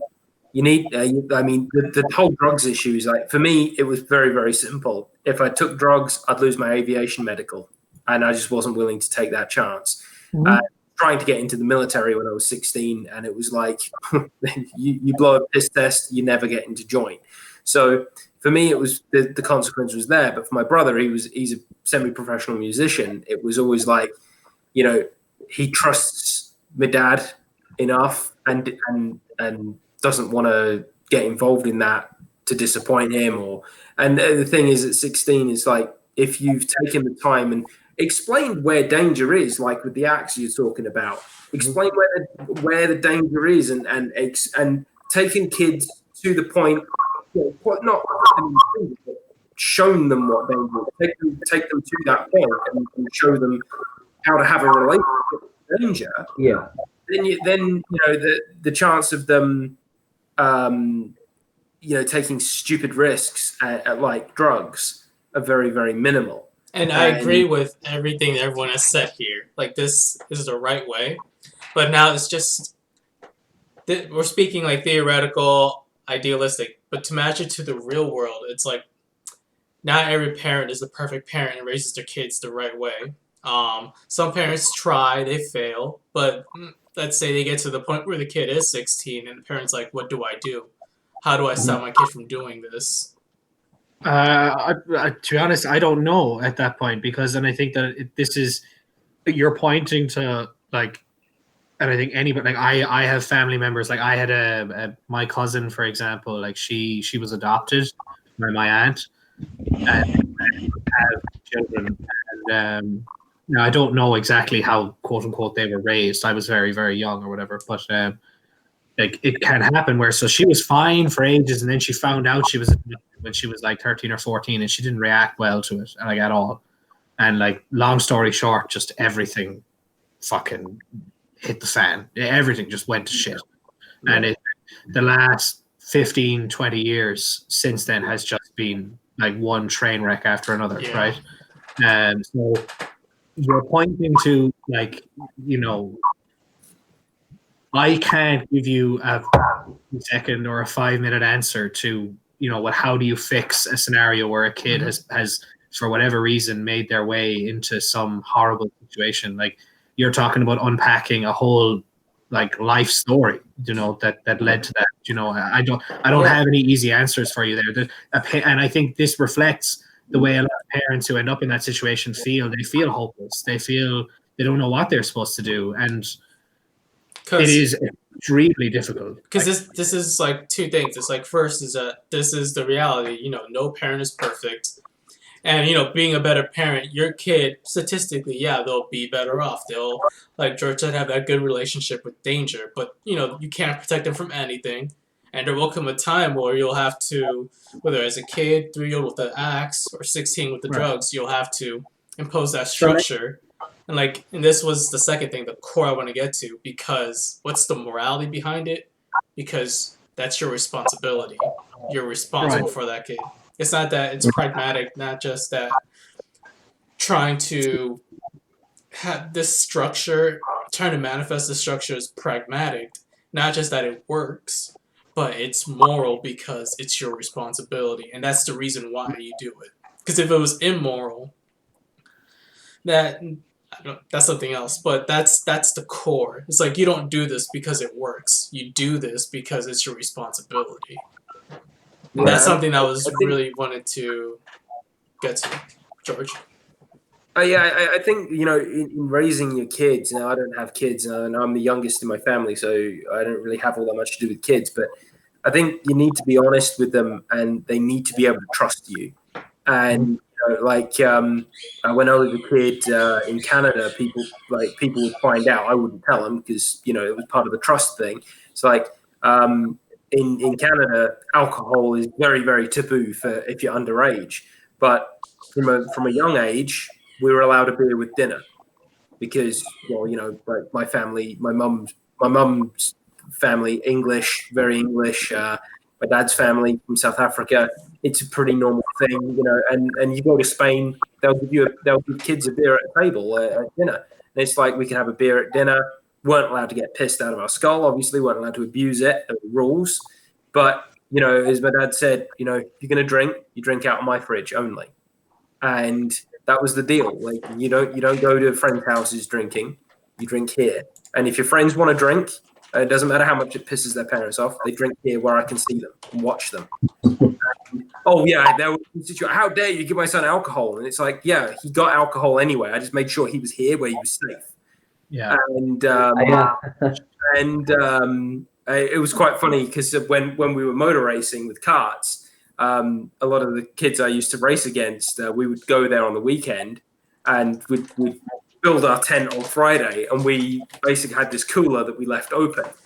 And as my dad said, my dad let it kind of slip to the kids in my category because we were all under 16. If you steal a beer, I'm never going to know.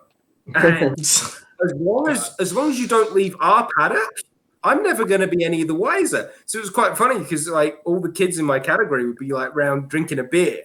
And he's like, you steal one, how am I going to know? And it was perfectly safe because it was like my dad was there to supervise. And you see, all of this we're discussing like the easy stuff that for the most part we agree. Okay, we're just trying to articulate. Yeah, so let's make it a little bit harder, right? So let's say you've got some kid that they're relatively well behaved, they're well brought up, or whatever. It's a standard, maybe middle class family in some Anglosphere country or something, or somewhere in the continent of Europe. Yeah.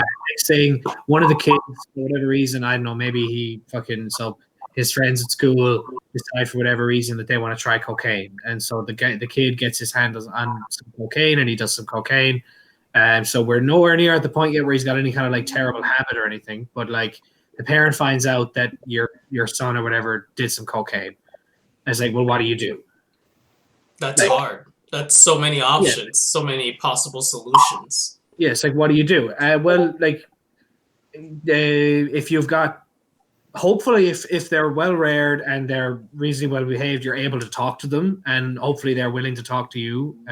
If they're not, if we don't even have that, the problem got 100 times worse.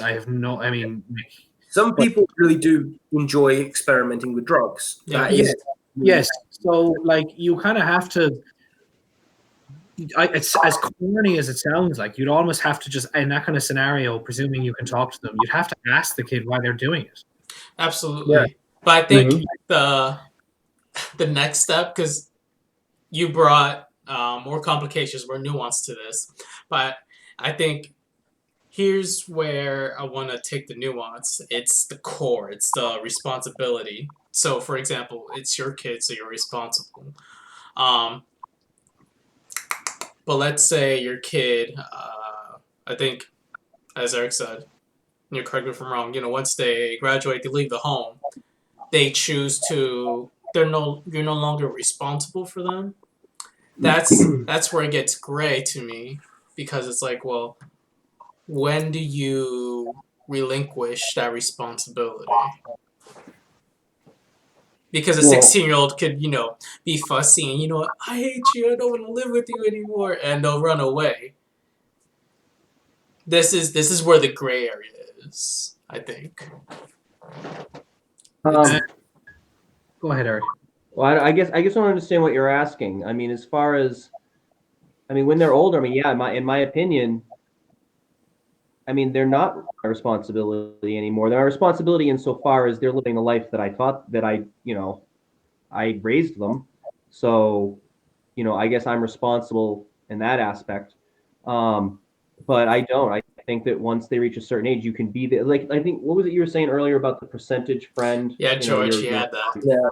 1% parent, 1% friend. To Yeah. me, once they reach that certain age, the best you can do is just be there for them, just to make sure that, you're somebody important in their life that they can feel comfortable with. Agreed. I think at that point, that's the best you can do. Anything that you really try to reach in and control anything at that point, I doubt is going to be met with anything. Productive. Yeah, exactly. It's not going to help anything. It's going to make things worse, probably. Especially once you once your kids get to the point where it's like, I'm not talking about like high school boyfriend girlfriend. I mean, that's. But like when after high school they're in a relationship and it's like that's really not for parents to be interfering with. Sometimes it's like what, I don't think this relationship is good for you. It's hard to come up and tell that because it's like when your kids are off getting married, it's not, you're not part of it anymore, and your interference is actually harmful.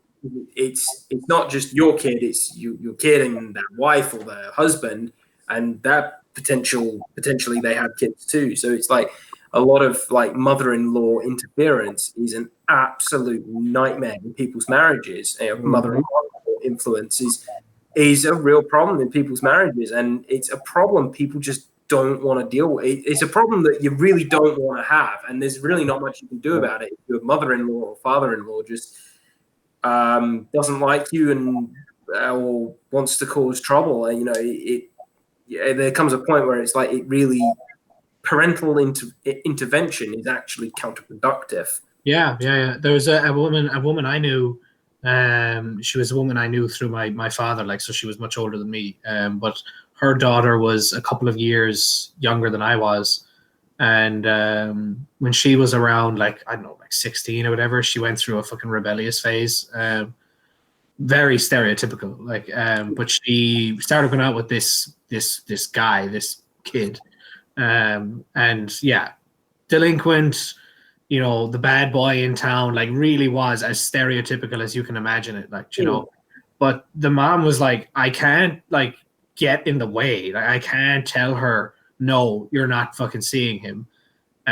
So she employed the strategy, and she wasn't sure how it would work out. She didn't know, but she employed the strategy of, okay, there will be some rules, like you're not staying out all night with him or anything, but I'm not going to get in the way of you seeing him. I'm not going to sit you down for a talk every time you come home, telling you how bad of a person he is or anything like that.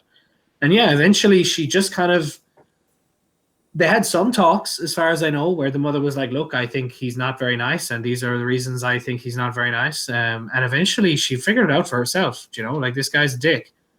Now, you might say, well, that's well and good, but there's plenty of girls who end up in that situation and then they end up pregnant, and it's like, oh Jesus, and that's reasonable and that happens. And fuck me, God forbid I give life advice. I don't know how you fix that. That's like hard. that's So that's hard. And then and I agree again. I think we're on the same page here again.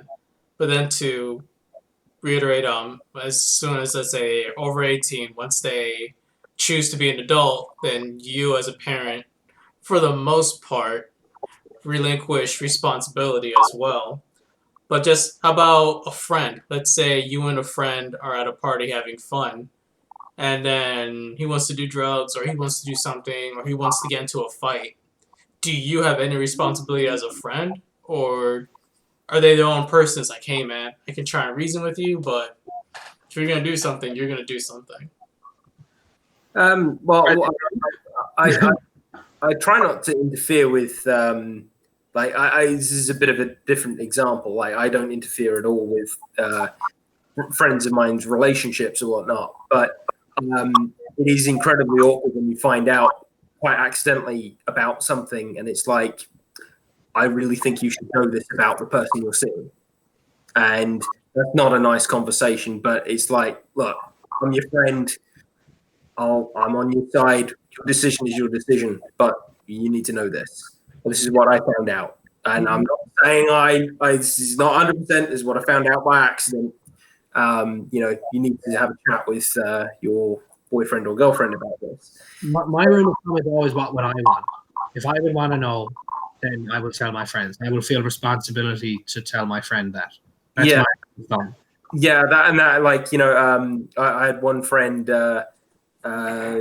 She told me about her boyfriend's plans to emigrate, and I was like, I really didn't want to get into the conversation, but it had affected me because my mum didn't really want to emigrate, but my dad did, so we did, and it didn't really work, and I just kind of had a bit of an awkward conversation about, you know what, this I've got personal this. This is what happened in my family. You do what you want, and it wasn't a nice conversation, but supportive of whatever she was going to do, and it wasn't a very nice conversation. I haven't had friends trying to convince me to get into a fight. Usually, I just try to de-escalate those. I don't have friends who want to get into fights anyway, so. So I would say in that situation, because I have had scenarios where there was friends of mine that were fucking bullying. They were pissed off at some kid. Now usually I suppose this alcohol is involved in like 95% of those scenarios. So confuses things. That makes things more complicated. But like, let's say it wasn't, right? So you just kind of like, your attitude is just, or let's say it is, right? Your attitude is just like, look, okay, well, if I was that guy, like, what would I like the next morning to know that my friend tried to do? It's like, okay, well, I would like that my friend tried to talk me out of it. He tried to get me in a taxi. He tried to fucking calm me down. He tried to whatever it is. But like, as far as me essentially sacrificing myself and getting involved in a fucking scrap because my idiot friend won't get in a taxi, it's like, no, I'm not going to do that. Now, if I saw, that doesn't mean I'm going to just turn my back and like walk out the door. If I saw that my friend was getting his fucking ass kicked then, and I thought he was actually going to get hurt, that it was going to evolve into something more than just kind of a few punches and a few grabbing at the collar and stuff like that. If I thought he was going to get hurt, I would try and step in then and be like, look, I try and separate them. I would, if your man fucking started attacking me, then I would try and do something, however ineffective or whatever. But like, it will be this steady process of making new decisions and updating what I think. It's not going to be a case of I either wash my hands of them or I immediately go, yeah, man, I'm going over the fucking trenches with you. It's more complicated. So, but here's a core thing that you did that's different, that you changed the core reason why. So before it's responsibility, but now you change it to, for example, with the fight or obtaining more knowledge about a certain situation. Your core reason was, well, it's like the golden rule. Well, would I want that to happen to me? well, what I want someone to do that for me, then I would do that for them. That's a Yeah, so different, no, completely see, different core ethic. I don't think it is because I feel responsible towards people only insofar as I would like other people to treat me. Hmm. So you You know what I mean? feel responsible towards people as far as you feel people should be responsible towards you. Yes. So like I don't think I'm as responsible towards a random guy on the street as I am my friends. And that is because I have certain ideas about how I would like my friends to treat me, and then I have different ideas about how the random guy on the street should treat me. So I would press to say, what is the source of that responsibility? Because let's say in Eric's case, he's a parent. He gave birth to a child. I could see the clear link in that responsibility, as opposed to a friend. It's different. Yeah, Maybe it to would me at most, it's like a volunteer. I think that Eric's, or not just Eric's, but any parent's responsibility towards their kid comes from this, I think, rather intuitive idea. Well, if I was a baby, like, what would I like my parents to do? You know, like, I wouldn't like my parents to just leave me on the side of the street. So I think it's fair to say that, and I think it's fair to say that everybody would be like that. Obviously, when we're babies, we don't think like that, but like, everybody would intuitively understand, well, if I was a baby, I wouldn't like to be left out on the doorstep. I would like to be inside in a crib, nice and warm. And so I think that from that you get the idea, well, if that's what I would like, surely, like, what reason do I have for treating my own children differently? It's a And sort of that's where the responsibility comes from. The responsibility comes from the fact that we really are all the exact same. I know it sounds really funny, but like, Super corny. I think the difference too. Oh, sorry. your parents gave you that care, so you give that care forward to your kids. But with your friends, it's like they've given you friendship, you give them the friendship back. Whereas Yeah. with strangers, they give you courtesy, you give them courtesy. yes. It's different. It's different for different friends, obviously. But you know, sometimes you have to have very difficult conversations with real friends. Hmm. It's- You can have, and the thing is that these responsibilities change depending on the particular people you're talking about, because you can have two people and they're friends, but they might be slightly more introverted. They're not really the most like they're just not going to get into a fight with you in a pub. Like, is in that they're the kind of person that will just go a million miles away from that kind of a situation. So if I had a friend like that, yeah, like, I wouldn't feel as responsible towards a friend like that. I wouldn't feel the need to keep an eye on them and make sure they didn't get their ass kicked, because they'd be like, well, you wouldn't do it for me. Well, yeah, Frank, I think that what you maybe what you're talking about is the difference between like a stranger on the street and your friend, and as far as feeling responsibility, is that is a trust. I think is maybe that variable that you've got a relationship built with your friends, and you just I don't know how to word this. All right, maybe I can give an like when I was in high school, I got into a number of fights, but it was more because I was kind of antagonistic. I never went looking for fights, but if anybody tried to mess with me or tried to mess with my friends or anything, I wasn't very good at de-escalating it. I kind of was the opposite. I would antagonize and make it worse.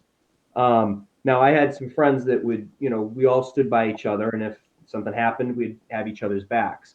And I remember my friend told me one time that I had gotten into words with some guy, and he told me afterwards. My friend said, "Listen, like I've always got your back. Like if you need it, I'm your friend.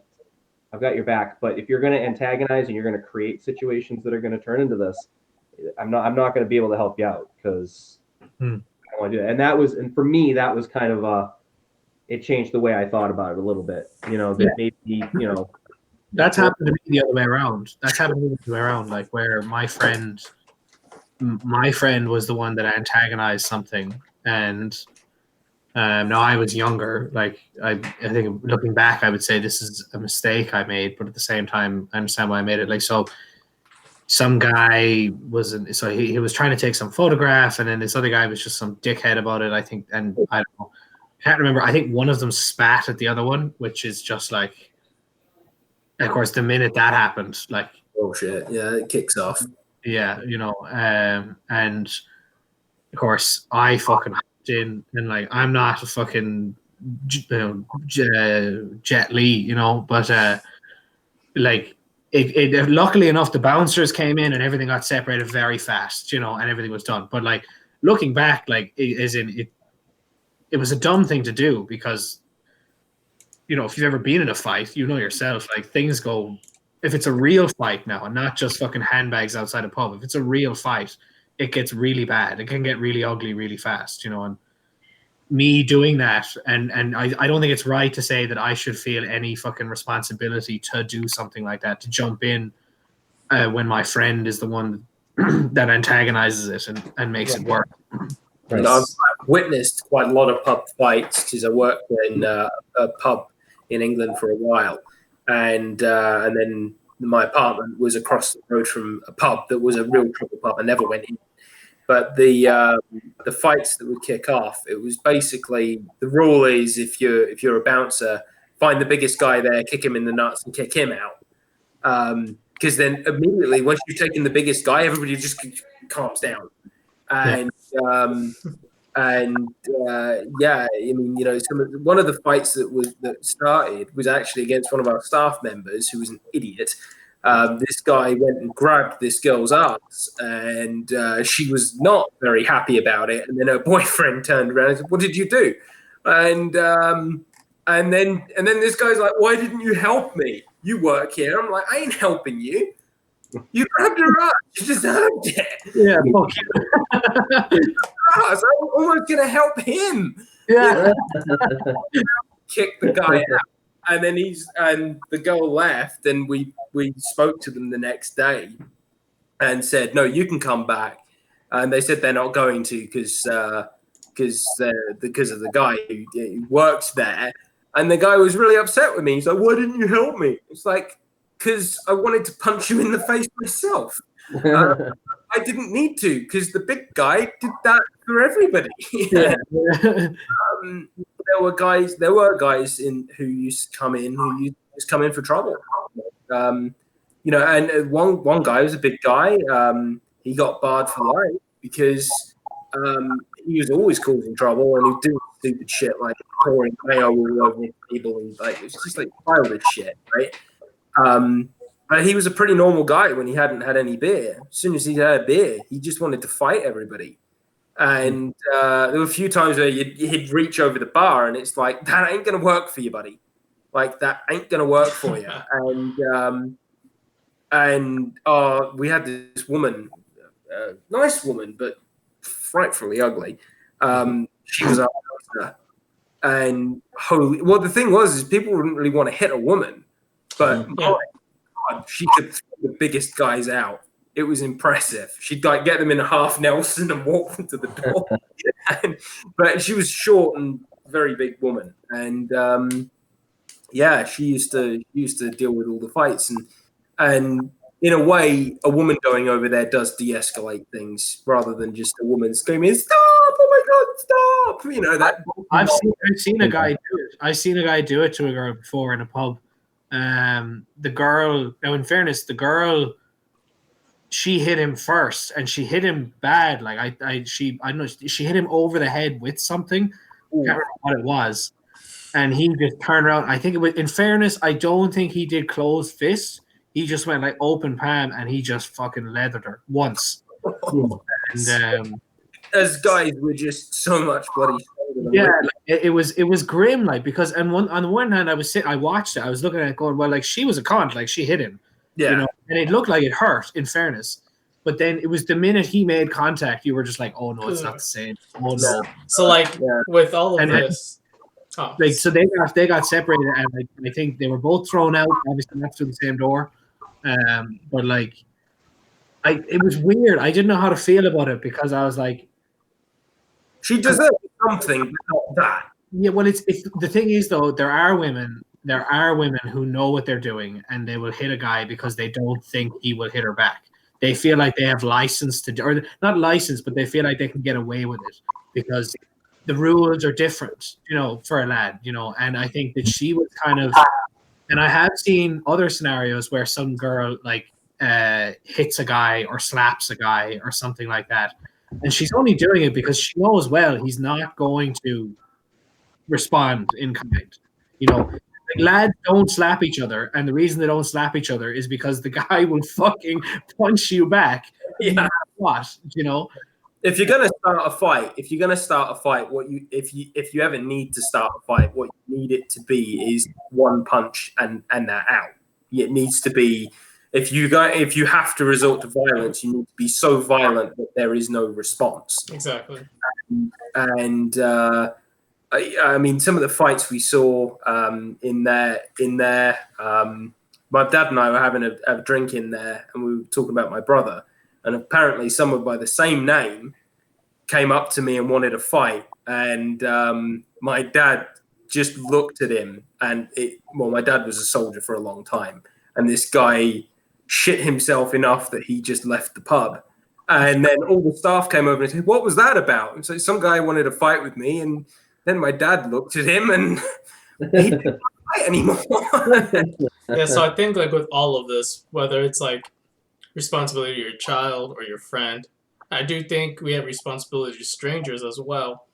But it's an indirect link. It's not because with the relationship, it's like we have a responsibility to do the right thing. And the right thing changes with each person. I completely agree. Yeah. Oh my god. It's the first time I got Denny to say that. On that positive note, guys, I'm gonna go eat something because I haven't eaten anything this evening. Yeah, I've got to work in the morning, so I'm gonna check out too. So, all right. So good talking to you. Enjoy the conversation. I had fun. Yeah. Have a good one, guys. I'm glad to hear that. Right, see you next week. Bye. Bye. Bye. All right, Frank, I should probably get going too. No worries. Yeah, this was. We started at 12, so George was here since like 12. You started at 12? I thought you guys started at 2. No, 12.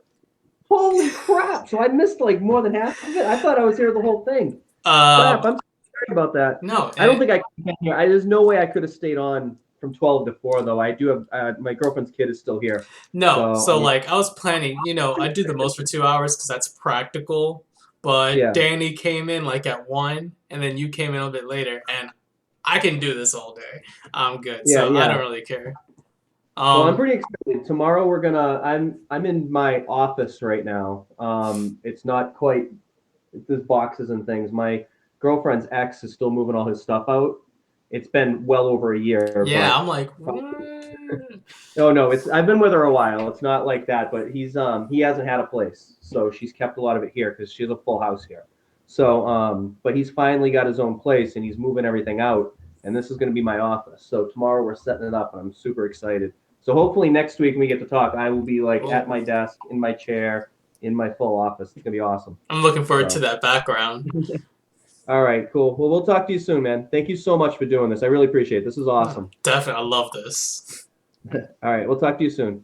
Take care. All right, bye.